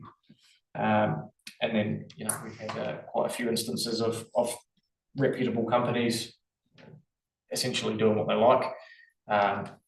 So we've had some really interesting conversations with a lot of the bigger players, especially in the house construction side, making sure that they're complying with our district rules around TM and footpaths, vehicle crossings, that type of thing.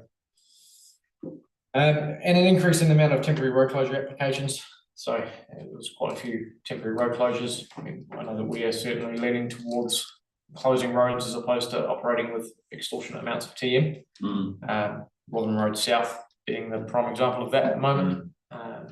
Where we can juggle to make it work for people, but at the end of the day, that's a huge cost saving for council not paying for manual TCs and stop goes and. Yeah, if I just have a wee comment on that, because I didn't allow for that in my timing this morning when I came down, and it actually took me 20 minutes to do that detour, because there was actually traffic lights actually on the detour as well. And so by the time I got to pick Dave up, I was Quite anxious, actually. yeah. Dave brought me a cup of coffee. So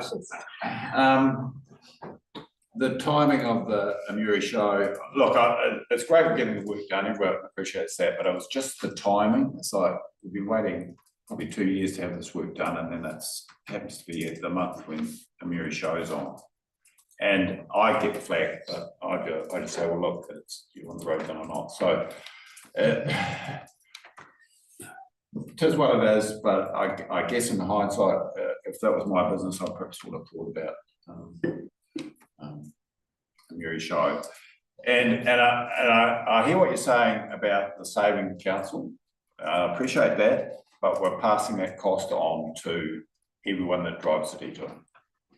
There is a cost there, and for me, it was 20 minutes. That's my time, fuel.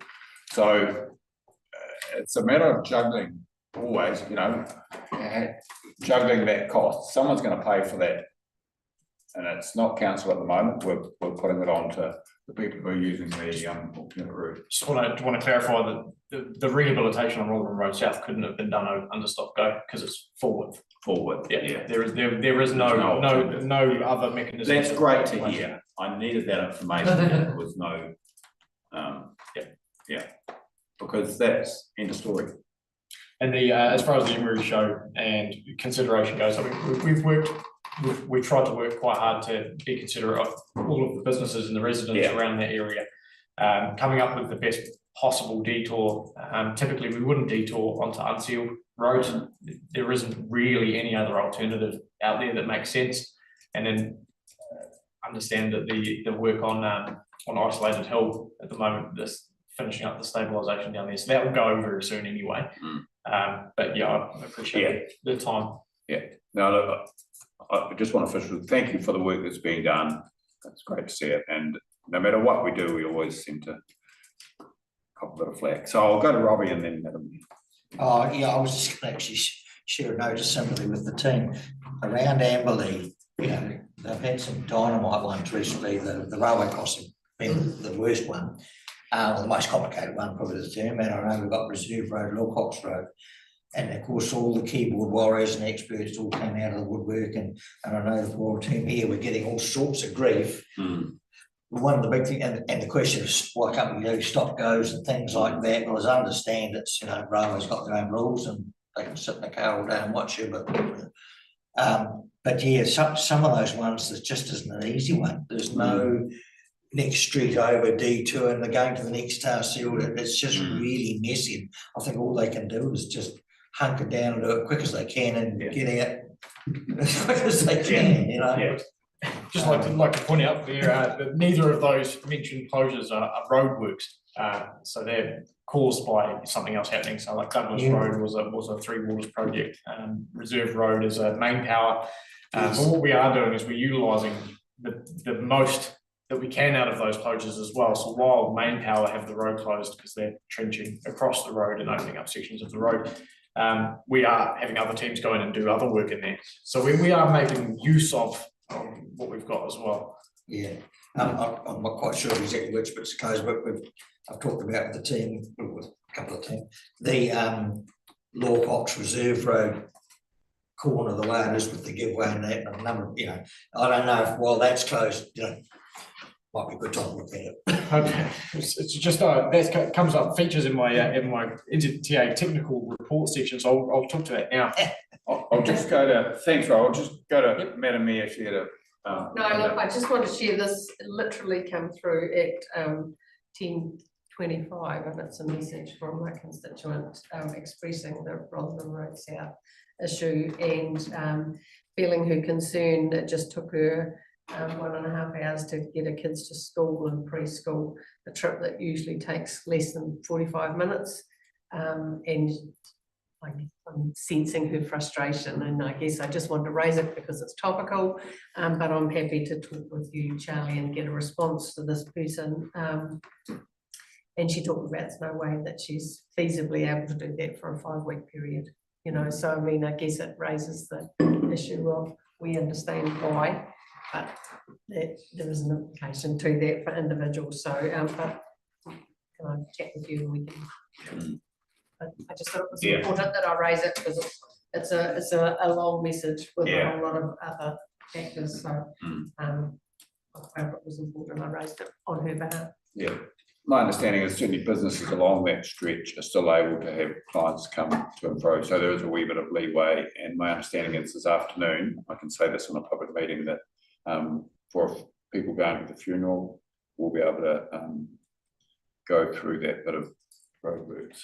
Is that I heard that somebody mentioned that. I have to say it's too late. I said it. Somebody said that was the case. But I've spoken to the operations manager who was aware that there was a funeral, and I was met with it'll be accommodated for quote. Okay, that's all I have to offer. Okay. Ask no questions and get no lies, I think. Yeah, because there can be no communication. Yeah. Okay, we'll leave that at that. It's not our site, Mr. Chair. So, no, I was led. Do you know who said that? Okay. Right, moving on. So looking at the forward work program, a couple of the big ticket items for us at the moment. The setting a speed limit rule that came into effect and will come into effect on 1 July 2026. For some parts of it. One of the biggest parts of that will be this variable speeds required outside of schools. So we've done quite a lot of work already into reading the legislation around and applying it on a map, essentially, to what that looks like at each one of our schools, where there'll be a 40 to 45 minute window of pre and post school that the speed limit will apply to. So we're comfortable with the maps that we've produced, and we're going to take them to the schools and make sure that they're on board and agree with them, and then hopefully we'll be able to set speed limits that are by and large similar across the district. We'll hear from the schools and what their feedback is, and hopefully we'll land somewhere that's about right. And then we'll submit them off to the director and hopefully have all the signs up by December, January 25-26. So that ready to start the new year off with the new signs as required by the new legislation. And I guess on that was the reversals. So the reversals of any of the speed limits that were changed after 31 December 2019. There was 2 categories of roads that it applies to, and we haven't made any speed limit changes to those categories of roads. There's one which is George Street in Rotherham, which will be captured by the variable speed limit outside schools rule anyway. So so there's not a lot there for us to look at in terms of reversals, which is really good. And then the last thing was the technical report.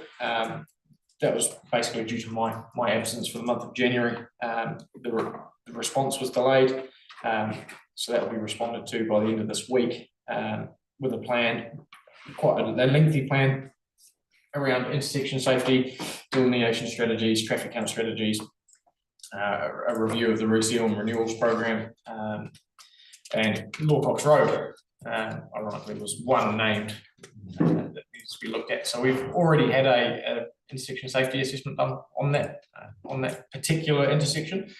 We've had 3 options back around what we could do to improve safety.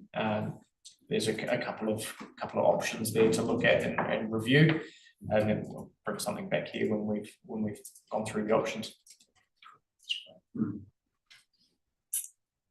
Thank you.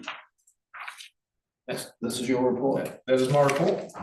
Thank you, Charlie. Keep up the good work, and thank you for the information you provided. So on that note, I think we'll stop for a cup of tea, and we'll get Andrew back in. Cheers, Andrew. Regulatory. Yeah. So we'll have a 10-minute break.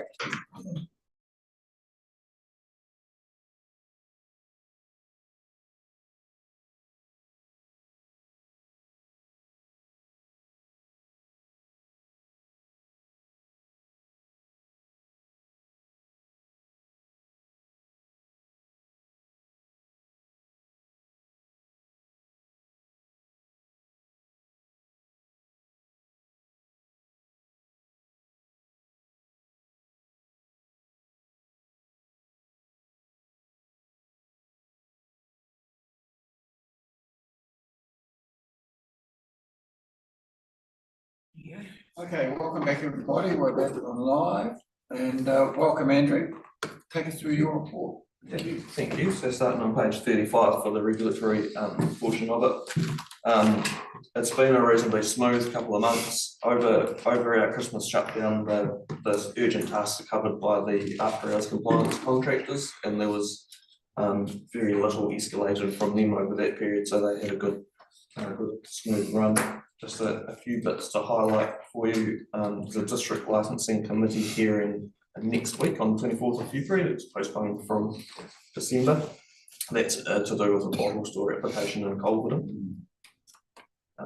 And I've just mentioned a little bit of monitoring that we've done, which didn't used to be probably worthy of mentioning, but it did actually fall by the wayside for a bit with the availability of police and health and our inspectors at the same time. So it's good. It's good that we're actually getting some of that joint monitoring going. And just a little note about visas. We're working quite closely with immigration and the Labour Inspectorate at the moment. They've got an interest in conduct of licensed premises and what happens around the immigration and employment things to do with that. And our main interest in this is that manager's certificates in particular, in order to have a manager's certificate, you have to have the legal right to work.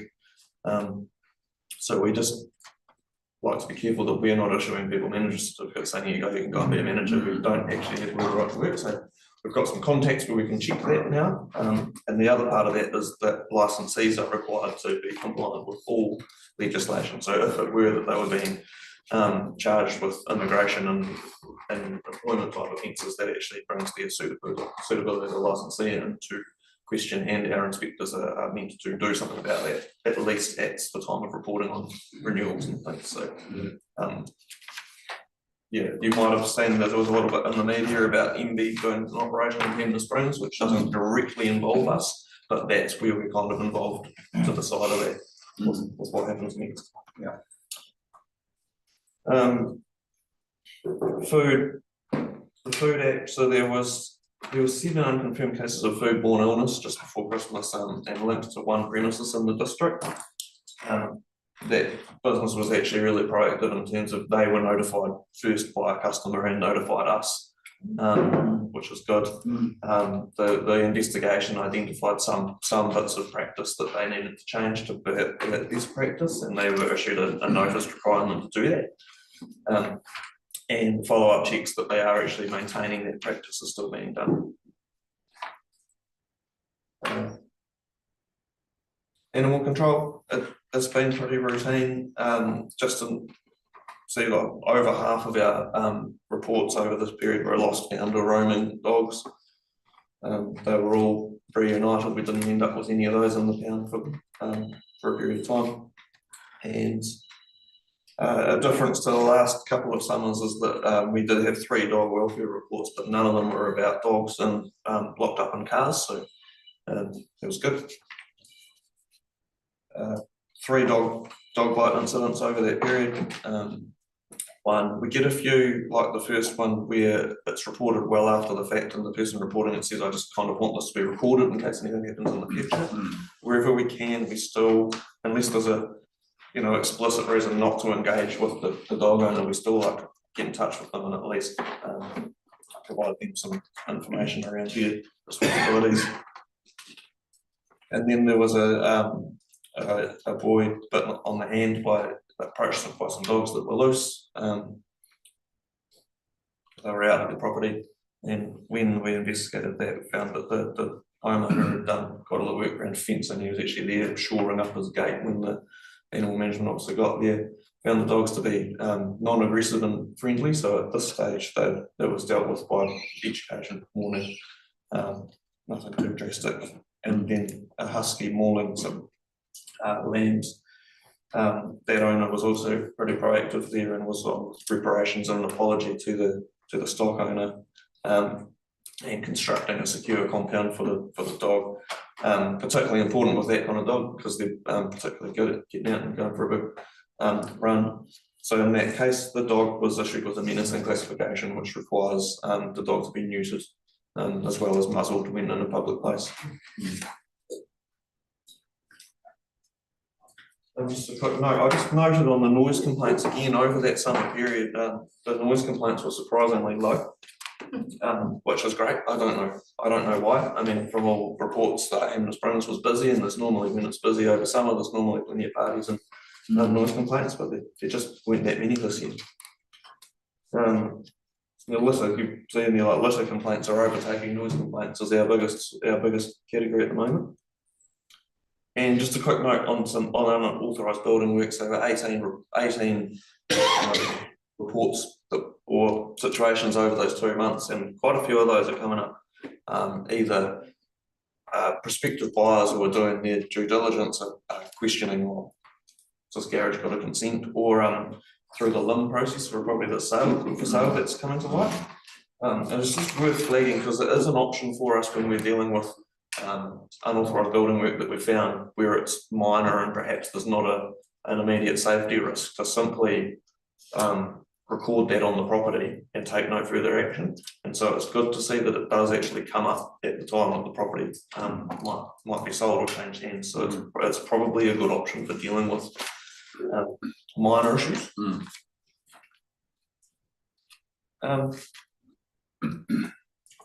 Freedom Camping, Clean Mark, been pretty busy again over this period, so we sort of hoped to not be up there all the time, but we have had the contractor up there pretty regularly, moving people on. And we've just, we're fine because we've marked out 10 sites, sort of signage says park in one of the marked sites, there's 10 sites. But, and each site says one vehicle or one tent, but we still find 2 people in them, so we've just tried narrowing them up a little bit to see if we can actually fit 2 vehicles in one, whether that helps us there as well, because ultimately our goal is a sort of passive voluntary compliance by the people using the site, so it's not hands-on for council all the time going out there and dealing with it. We do have that camera there, so we're looking at the camera and we're only going up if we, you know, if we find that there's too many or there's a problem. But So just a question on that, if someone is asked to leave, will they end up being in a worse place, you know, camped by a river somewhere or somewhere where they shouldn't be, or would they go and pay in the campground? Are we just pushing it on and making a worse problem more? yeah, Mr. Chair, when they're being spoken with, they're normally offered some suggestions, so Okay. like there's 6 car parks out the back here, so that's normally the contract normally says, well, there's 6 here, there's Scargill, but Scargill, we haven't been monitoring Scargill, so we don't know how heavily used that is, or yeah, we suggest the Zamberley Beach campground for paid campgrounds.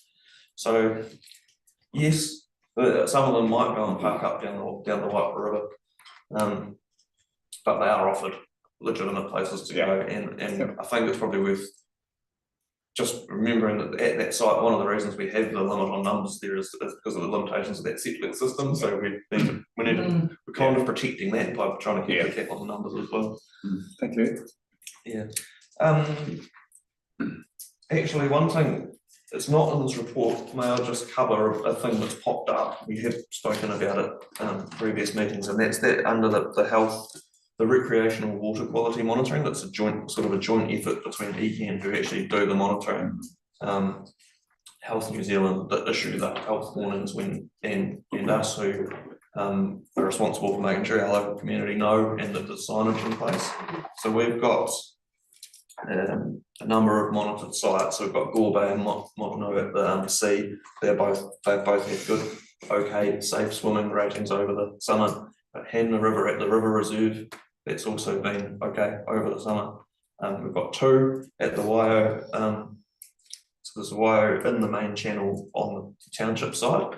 That's good. That's got an okay, safe to swimming rating at the moment. And then there's the south tributary on the other side, so you could access it before you cross the bridge heading towards Waio, and that's currently got a toxic algae warning in place. The Huranui River at Balmoral, it's got a long-term poor water quality grade on it and an algae warning in place at the moment. The Huranui River at State Highway 1, it's got a long-term avoid for 48 hours after rainfall or heavy rainfall rating and a toxic algae warning at this stage.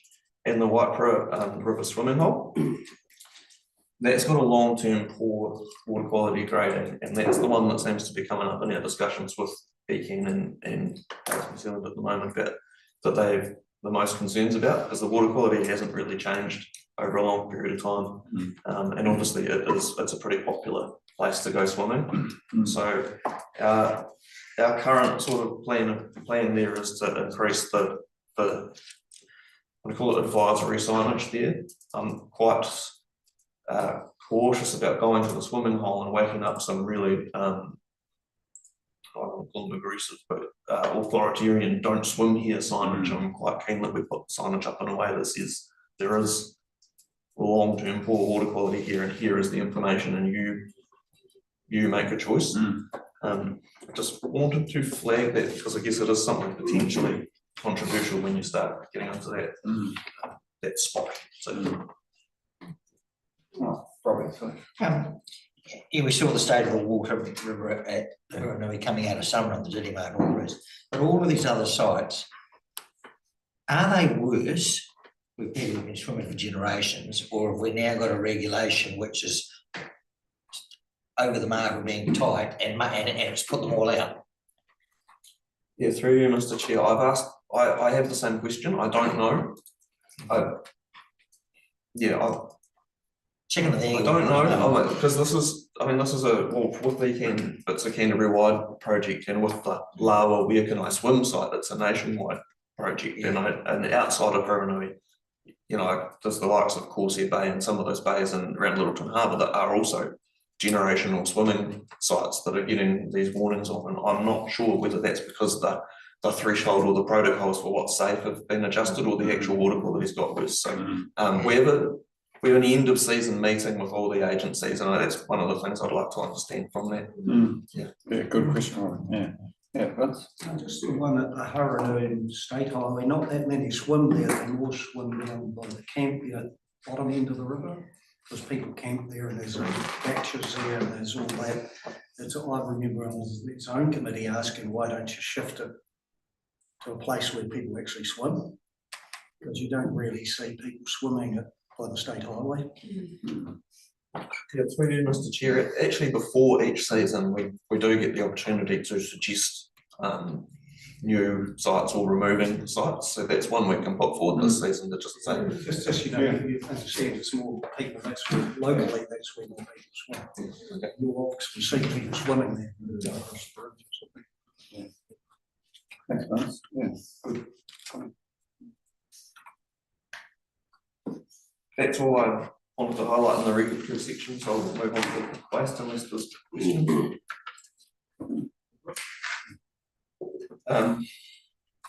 In waste, just one point to note from the planner is that we've got that contract renewal process underway.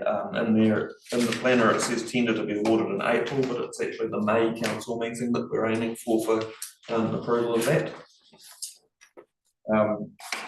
Tenders should go out probably early next month, so we're on track for our timeline for that. Just into the volumes, so it was in January, 391 tonnes, that's our highest month for the year. That's pretty much always our highest month for the year unless something unexpected happens. And that, interestingly enough, is within 3 tonnes of last year's January number, so it's pretty consistent. Also the recycling, you'll see the sort of peak in the recycling between December and January, so it is peak glass time because people drink a lot of beer during Christmas, but also because the processes have a shutdown between basically Christmas Eve and some of them don't reopen until the 8th of January, so there's a little period of time where our December recycling isn't going into the processes and we catch up with it in January, so bit of a blip for January. Got a good compliment from the egg recovery people that run the egg recovery scheme with the plastic containers.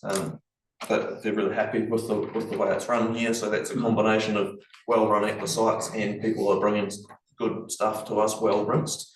And the mulch has sold out, which is good. You see, there's we did a bit of a flyer drop around the Leafield Beach where we had the problem with persistent sort of rubbish left around particular litter bins, and that's actually improved a lot. So message has been received by we've been helping it, hopefully.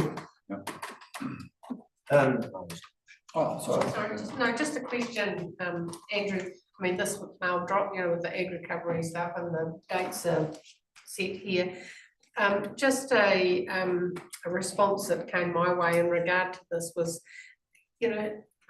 are we locked into those timeframes? Because often, probably from a farming perspective, you might want to have that silage wrap collected a bit sooner than these timeframes. Could we do it at the more season appropriate maybe, or are we locked into egg recovery's timings? I guess is the question. Yeah, through you, Mr. Chair. In this case, it is egg recovery who are setting the schedule. So we make some sites available to them, and so they tell us when they're available to do it. I mean, we have good dialogue with them. So if there are less suitable and more suitable dates, maybe let me know, and Sally will discuss them with egg recovery. But they kind of tell us when they can come. Just canvass the guys that might be using the service as well, but With the egg recovery, it says no truckloads, I did read it, and I know on the commercial farms, they come to the farm and we pay. There'd be that I read was just small volumes. So probably for sheep and beef farmers that, you know, that might. I don't know, what do you think, Vince? Is it, I think it says here, it's all through February, middle of March, and I just wondered whether it would be better if we could, you know, position it maybe at the end of the calendar year instead of the, yeah. So maybe if there was an opportunity for a bit of leeway, perhaps sort of September, October, after the season of actually feeding out all the baleage, and get it stored and collected, you know, because now it's probably, we're talking about 12 months past. So, yeah, so just that if there's an opportunity for something like that, it probably would be worthy, or might meet the desires of the people that might use the service.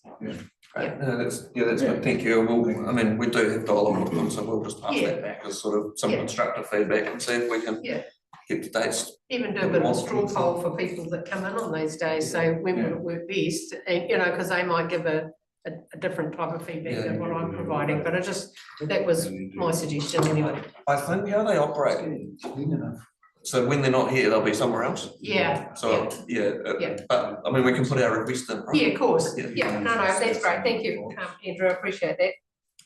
Sorry, Dave. Just as I find is trying to get it clean enough for them. Yeah. It's the practicality of it. Near impossible if you've had a winter, not to have a bit of dirt on it, you know, you just give up a bit. Through the chair, that's not an excuse, Vince. We can't use that as an I excuse. know, but how do you clean it then? Well, I seen your picture of, you actually buy recycled containers that you put the plastic in, and even a person like me can be retrained. So when you take it, you put it in the bag. So we don't have a choice. We have to do it, and we can do it. I think it's a great service for our community to have, it's just finding a practical opportunity. Yeah. Look, thank you for bringing that up. Appreciate it. Carry on, Ed.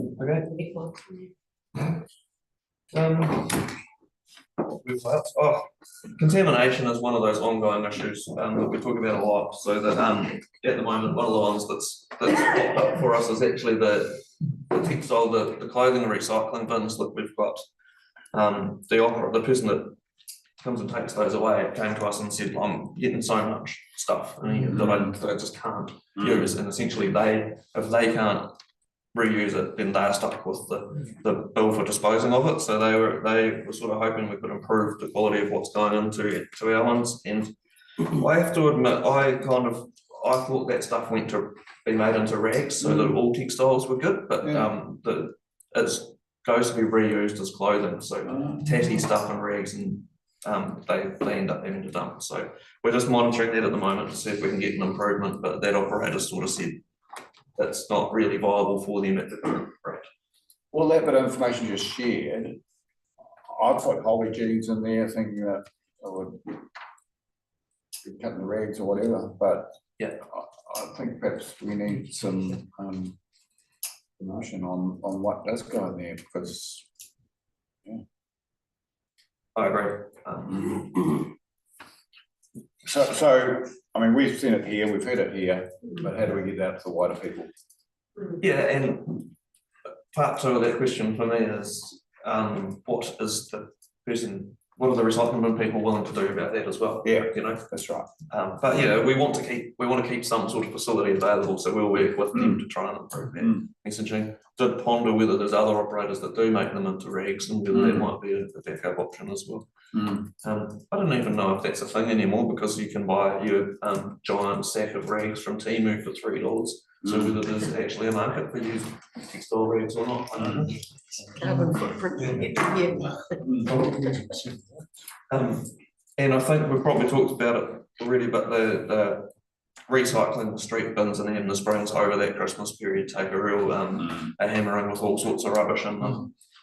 And the litter bins are also really busy, so the contractor's doing them 2 to 3 times a day during that period, and still hard to keep up with.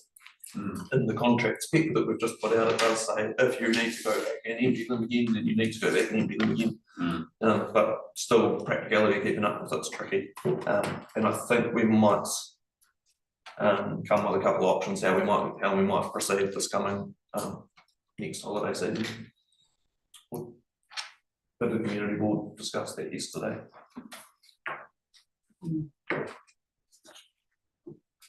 Thanks, Andrew, just a question while you're on, general. Tyres, would you like to inform us of Yeah. when we have our 5 tyres or 4 tyres replaced? So we've signed up for the Tyre-Wise scheme, which allows people to bring tyres in at no charge, provided they're clean and not on rims. At the moment, we're accepting them into Amberley, because we can't get payment for the transport costs from the outlying sites. So at the moment, the sites that aren't Amberley will still charge people a fee per tyre, and that's to cover transporting them to Amberley. But at Amberley, we can receive them for free under the Tyre-Wise scheme, which means the customer can bring in up to 5 tyres at a time for free. Once we've got enough, we log a request in the Tyre-Wise system, and one of Tyre-Wise's approved contractors comes and collects them from us at no cost to us. And I was saying that there's a mechanism in place or being built for us to receive some payment per tyre or per kilo of tyre for the handling of them, but we're not totally sure how we do that claim at this point. Once we've got that working, then we'll review whether we need to keep charging the outlying sites for them as well. Thank you, and is this just clarity, is this just car tyres or truck tyres, tractor tyres? No, I don't know about tractor tyres. I thought it was all tyres, but I've got some doubts about whether the big ones are covered or not now. Because I know that, through the chair, my pivot tyres, it's like $100 a tyre. Totally charged for the Tyre-Wise thing. Oh, well, just thinking about it, I guess what the determining factor will be is whether you pay the disposal, the Tyre-Wise disposal levy when you buy that tyre. And if you do pay that on a pivot tyre, then I guess it will be accepted into the scheme, but I'm just not totally clear whether they're in or not. It's quite because a pivot tyre is about $1,000. With $100 on insurance.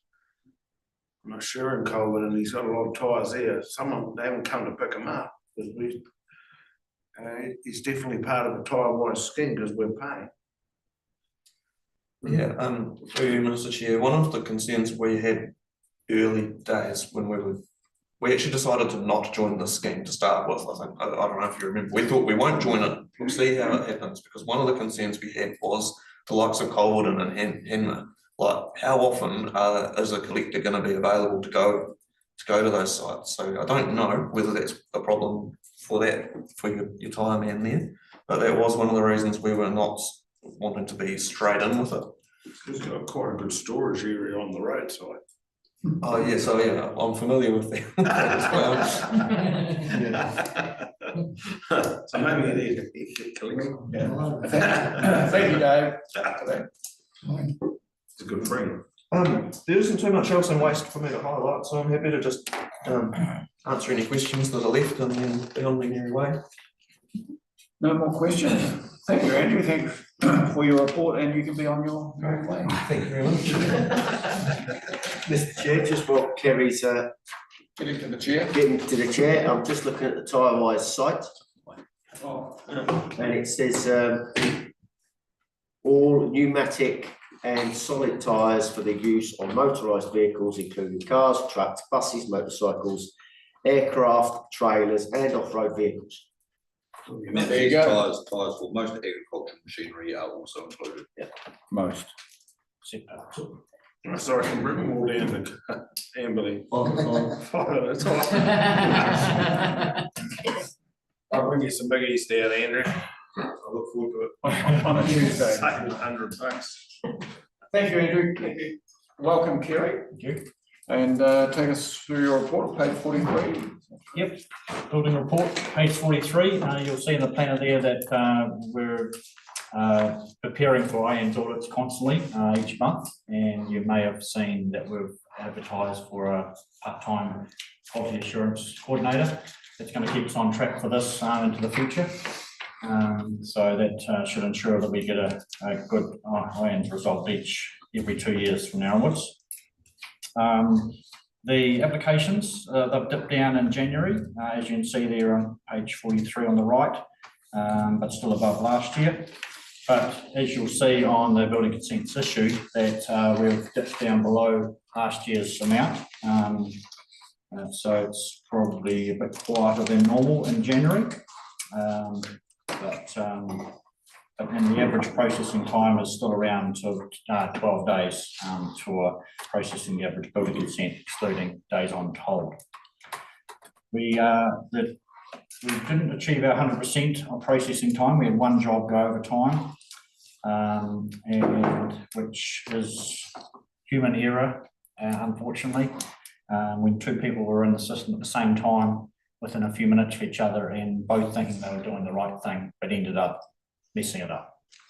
And no one noticed until 25 days later. So unfortunately got a bit of something to fix up there to make sure that doesn't happen again. But yeah, the dwellings consented in January were consistent in December, around about 10 dwellings a month we're consenting at the moment, which is a bit lower than last year. Over on page 45, we've got around 80% of the consents come in where they need an RFI, or they have not shown the compliant work on the plans, which is relatively consistent. And the co-compliance certificates issued were the lowest, lower than last year in January, which is going okay, but all of them were on time, under 20 working days, with the average processing time of a CCC now at 9 days, which is low as it has been for a couple of years. Page 46, about 60% of our inspections are passed, so that's pretty good. Majority, there's a lot that are passed with conditions, and which are called pass not complete, and there's a number of that have failed, around about 17%, which is relatively normal. Between 15 and 22% is the normal failing rate. The value of building work in December was $7.2 million, and in January 4.2. So you can see there the work has dropped off quite a bit in January. Normally does in January, but it's a bit lower than last year at the moment. You can see notice to fixes had a big month in January with 8 notice to fixes issued for a whole range of things here, including considered dwellings and shipping containers and tiny homes and a few other things there that have come in as a result of complaints. And on page 47, certificates of acceptance. We have issued 4 certificates of acceptance, which come out of those notice to fixes eventually, for those 4 things there, which is quite a good result. We still have a number on hold though that are stuck in the system, as you can see by the green line in the graph.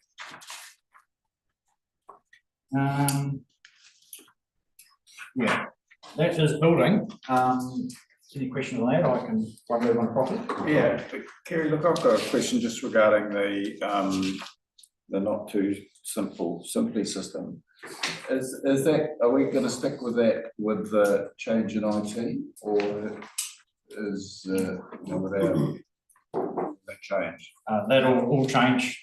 Simply thing will disappear. We'll move into Datascape, and that'll be the same portal that everyone uses in the whole council. It'll be pretty similar. The Datacom portal is very similar to Simply. So it's probably not going to please you too much, but it's still a form you got to fill in online, and it has some functionality with that. So yeah, I can't see it being hugely different, to be honest. Yeah. Let me give it a run through. Yeah. Look, I've had people who are really good on computers throw their hands in the air and go, what sort of system is this? And they've struggled with it. So hopefully something new will be more logical, even for those that are good at IT stuff. Yeah, it makes people fill the form in correctly and do all the right steps, and yeah, it's but if you're only doing it once in your life, it can be quite difficult. People like designers think it's quite good. Yeah, once you Yeah, get familiar yeah. with it, I'm sure it's Yeah, okay. yeah, but for a one-off user, it can be considered Thank more you. tricky than filling in a form. Okay, probably page 48. 48 property. As you can see there from the planner, there's, this is sort of the number of work that's going on in the property team at the moment. So I'll take that as read unless there's any questions there. And over on page 49, continues there with what the property team are generally up to and their numbers. Moving on to page 50. Oh, sorry, Robbie. Just a question, because I couldn't understand. Why are housing lift point repairs required? What are these relocated? What I don't understand this lift points, but Through the chair, they are out of a subdivision after the earthquakes in Christchurch, and we relocated them up to Wire, and they had these heavy grade steel lifting points going through the iron.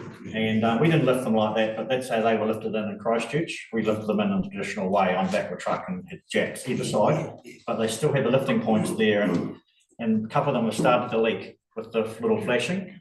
There's a rubber boot around them, so we're going to have to replace those rubber boots or remove the whole lot and replace the iron. So we've got to look in, but it's caused a bit of mold on one of the bathrooms in one of the units. Yeah, because there's 4 lifting points per house, isn't there?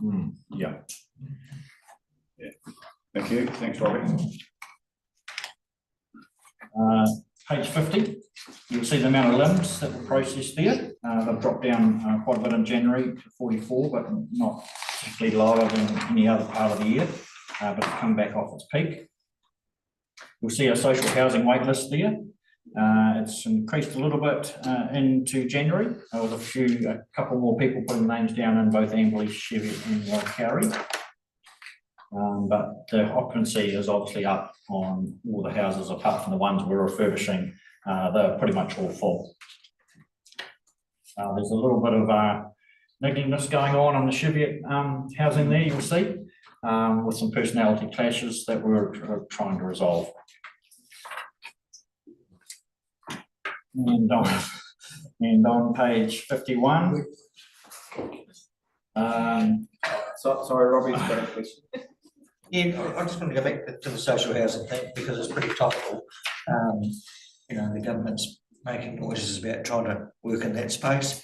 Is there any indication, anything coming through yet that might suggest that there might be aid or assistance in getting increasing social housing? Or are they just totally going to leave it alone? I'm not aware of anything, sorry. Yeah. Thanks, Robbie.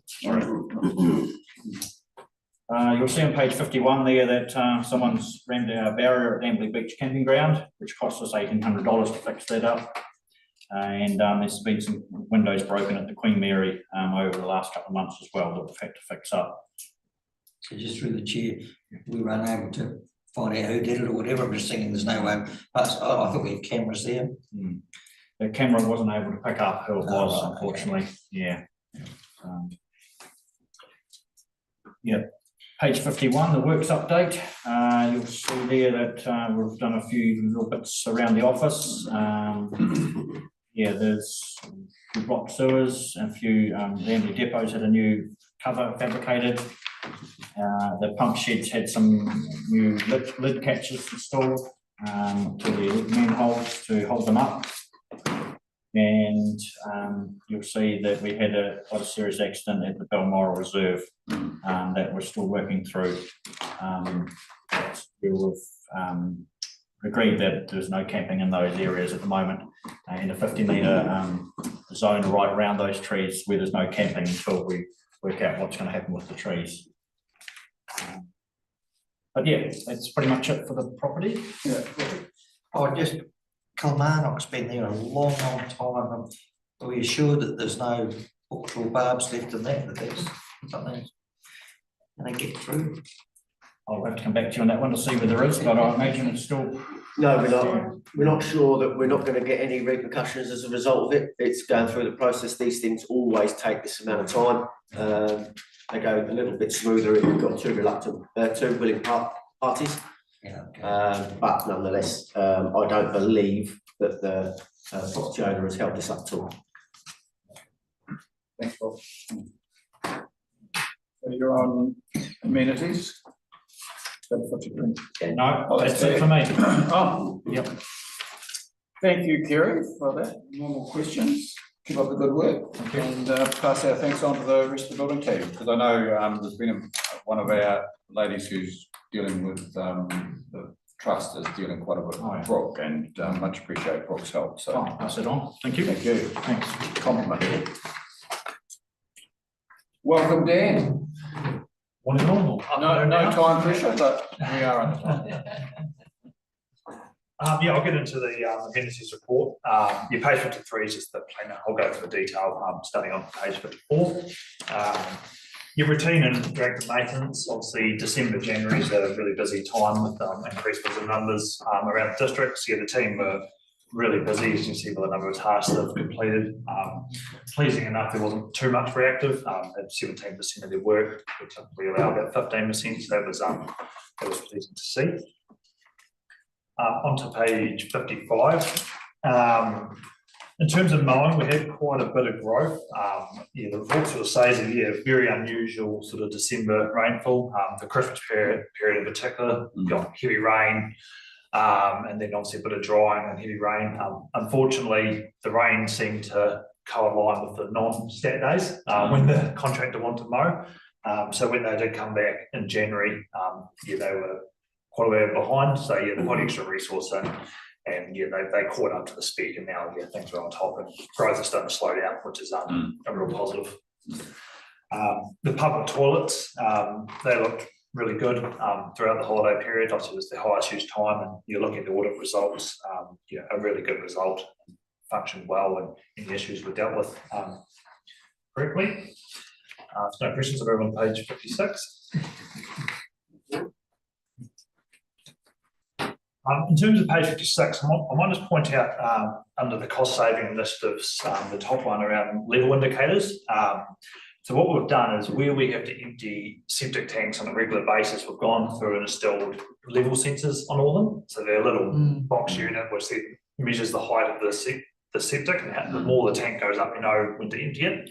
You know, these units cost about $1,000 to put in and install them yourself. And your average septic tank's about 1,500 to $2,000 empty. So by offsetting just one empty, you're pretty much pay for the device. So we've had some really good cost savings so far, and they've been a really good initiative.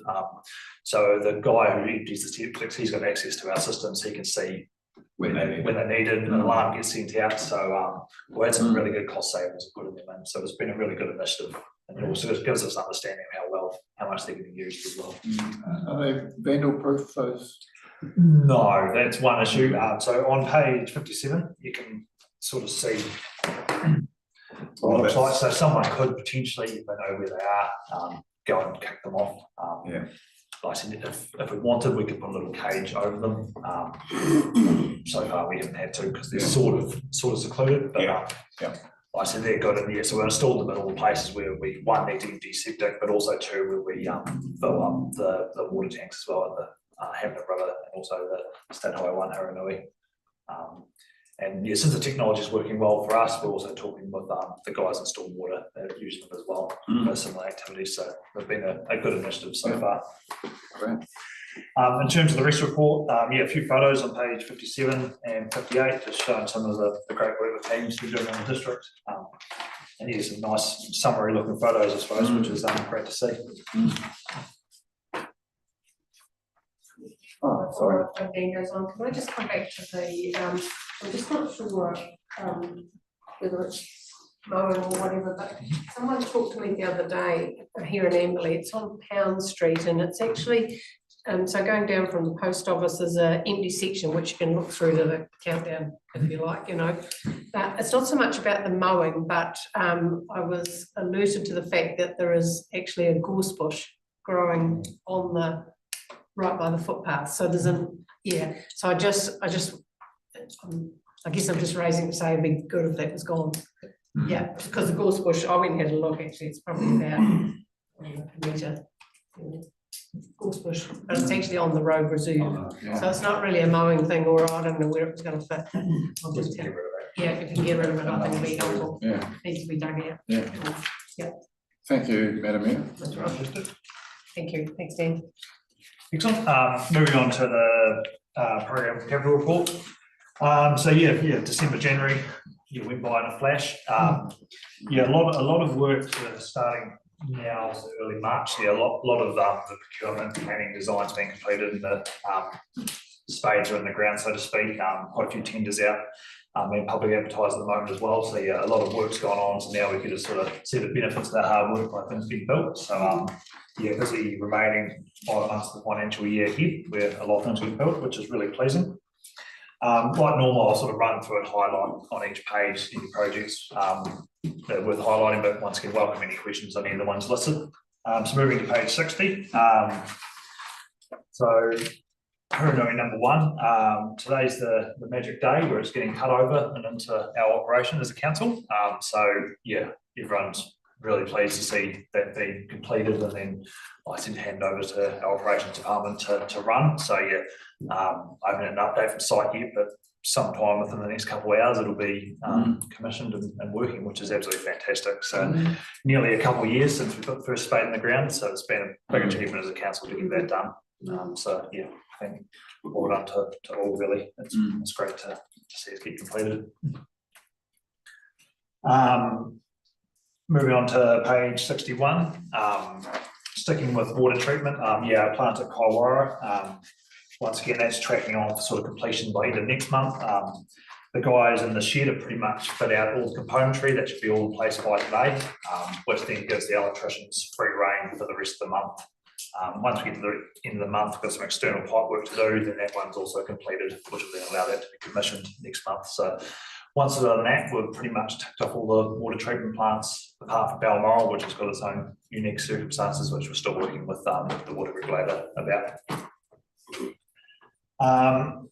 Also on page 61, just highlighting that, yeah, the resurfacing program's well underway. They started in December, and yeah, had a busy February. Didn't get too much done in January, but February they had a good crack establishment at the start of the month, and they also have a network at the moment, which is pleasing to see. Moving to page 62.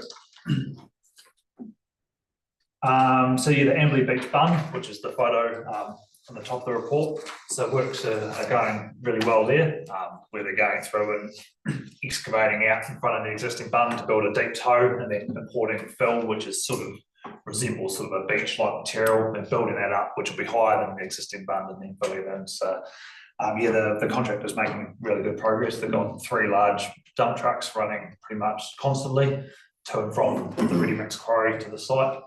And yeah, when we were there last week, they nearly got a couple hundred metres done out of the over a kilometre work. And that's all at the golf course end, which requires the most fill. So it's which is pleasing to see, especially for the local community down there. Yeah, thank you, Robbie. Oh, I was just going to ask you, because it is a big bit of work going on down here. How far down does it go? Past the car park or to the car park? How far down, how far south does it go? So it sort of goes to the extent of the township. So it goes past the car park. Trying to guess how far down. Then the South Street or Sharps Terrace, what it was called, down there. So it's about 300 metres roughly below past the car park. To be fair, there's not as much work down that end. The funds only can't be wee, but most in terms of the fill, a lot of the fill's going out the top end. So we start from the culvert down, that's where the majority of the fill's going, but yeah, still we go past there. Thank you. And the remainder of the report on 63 is and 64 is projects completed, and then also the appendix highlighting which ones have been completed as well. So welcome any questions on those pages or anything else within the report. Just got a question, and it might not be yours, but just regarding the hydraulic modelling which happened in Colvin. And because the issue was firefighting ability. So that's sort of been resolved, and liaising with Fiends, because I think part of the issue was that Fiends was triggering some of our equipment because they were going to go full war without notifying anybody. So is it sort of resolved? Not yet. We're getting more modelling done. Sort of expect that to be done this fall with townships. by the end of April, and then can determine, because it's all to do with the pressure required and what it does to our network. It creates issues with our pumps, and also some of the pipes within Colvin Township itself. The local waterman says when the pressures get cranked up, causes leaks. So it's just figuring out what the implications are of getting those firefighting flows on the network. So the modelers are working on that at the moment. Last time I checked was end of April, so I expect a report back, and then from there we can then determine what's next. Yeah, because I'd assume the new work pipe that's gone, and you're to go, we need to be able to handle the pressure, correct, be more the older. Yeah.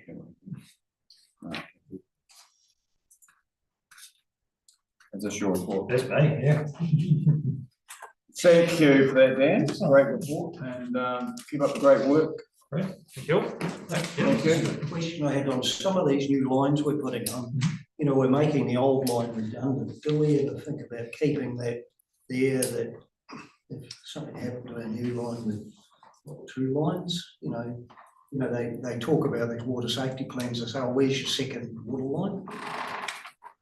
So a lot of our lines we do keep in place, especially the asbestos ones, because it cost us a fortune to get rid of. So no, we keep them there. Yeah. Just thinking it's sitting there. It was working when you turned it off. Just having a small line. In some instances, particularly in Ashley, the team have blows in the existing line. The reason why it blows is because the pressure's so high. So what they do is they run a new line and then tap the old line into the new line by a pressure reducing valve and continue using the old line as a rider main. So it's quite a good use of, because you don't want people, individual people coming off the rising main. So you create a rider main coming off the side of it. So it's a pretty good use of pipe work. No, I'm just asking. But no, You maybe sometimes think you're putting a whole new line, yellow line, so just to. Yeah, thank you, Dan. Excellent, thank you. Great report. Now, would somebody like to move the acceptance of these reports? And David, thank you. And we're on the page, which is not showing much on it. Thanks, yeah. We didn't have anything that need to go on it. The idea of a toll road on Lake Summit, it's a dead squid, so we can't. Jeez. Is it swimming with the whites? It's on toll roads in December last year, the government announced that it would introduce legislation to make it easier to set up tolling on roads, newly constructed roads. Newly constructed, okay. Or roads that are connected to a newly constructed road, but it was mainly aimed at NZTA and motorways. Do we have any movements on Lake Summer Road, Dan? Have you even planned to, have you put a counter on Lake Summer Road to know what the movements are on that road? Or we will have done at some stage over the previous years. So we will have an idea of the traffic volumes. But everything's low volume, so it'll be less than 100 vehicle movements a day. Yeah. Imagine how much you'd have to charge to make enough money to maintain it. Yeah, so then it's the technology, and then it's working out, because people change their vehicles from this vehicle to that vehicle, and it's quite complex. Yeah. Okay, well, thank you for that. Thank you, Michelle. And actually, just before I close, this will, I think I'm going to have to say it. This will be my last. The agenda for next Tuesday. Yeah, so on the agenda for next Tuesday, there'll be a change of chair for operations, and Bobby will chair for the training. Well, no, that's got to go through council. Oh, yeah, but if it goes ahead, because this will be my only chance to say. Just talking about process. Yeah, if everyone agrees to it, Bobby will be the new chair of ops, wait on that. And so look, while I'm here, I'd like to thank you for your support. I've made a few blunders on the way, but I appreciate the support from everybody. It's been a privilege to be in this role, and I know you will support role for the rest of the training. So, sorry, Dave. Two things, yeah. Thank Ross for your practical approach and no nonsense, that's all good. And two, I know this is operations committee, I just don't know whether we should be acknowledging Dave Lott somehow, because has a massive amount of work that he's done in the Murray Basin on infrastructure and rivers and towns and Waiau Township. Anything, so I've sent a card to the family on behalf of the district, as I do for many of our significant contributors to our district. So a card will be coming from us to the family, to Biddy and Billy. Okay. Yeah, thank you for bringing that up, Dave. Thank you, Mara, for actioning that. So look, on that note, we'll close the meeting ahead of time. This is great. And thank you, staff. Thank you, fantastic secretary. You've been fantastic. Work site, so thank you. And Dan, Anand, thank you. Thank you.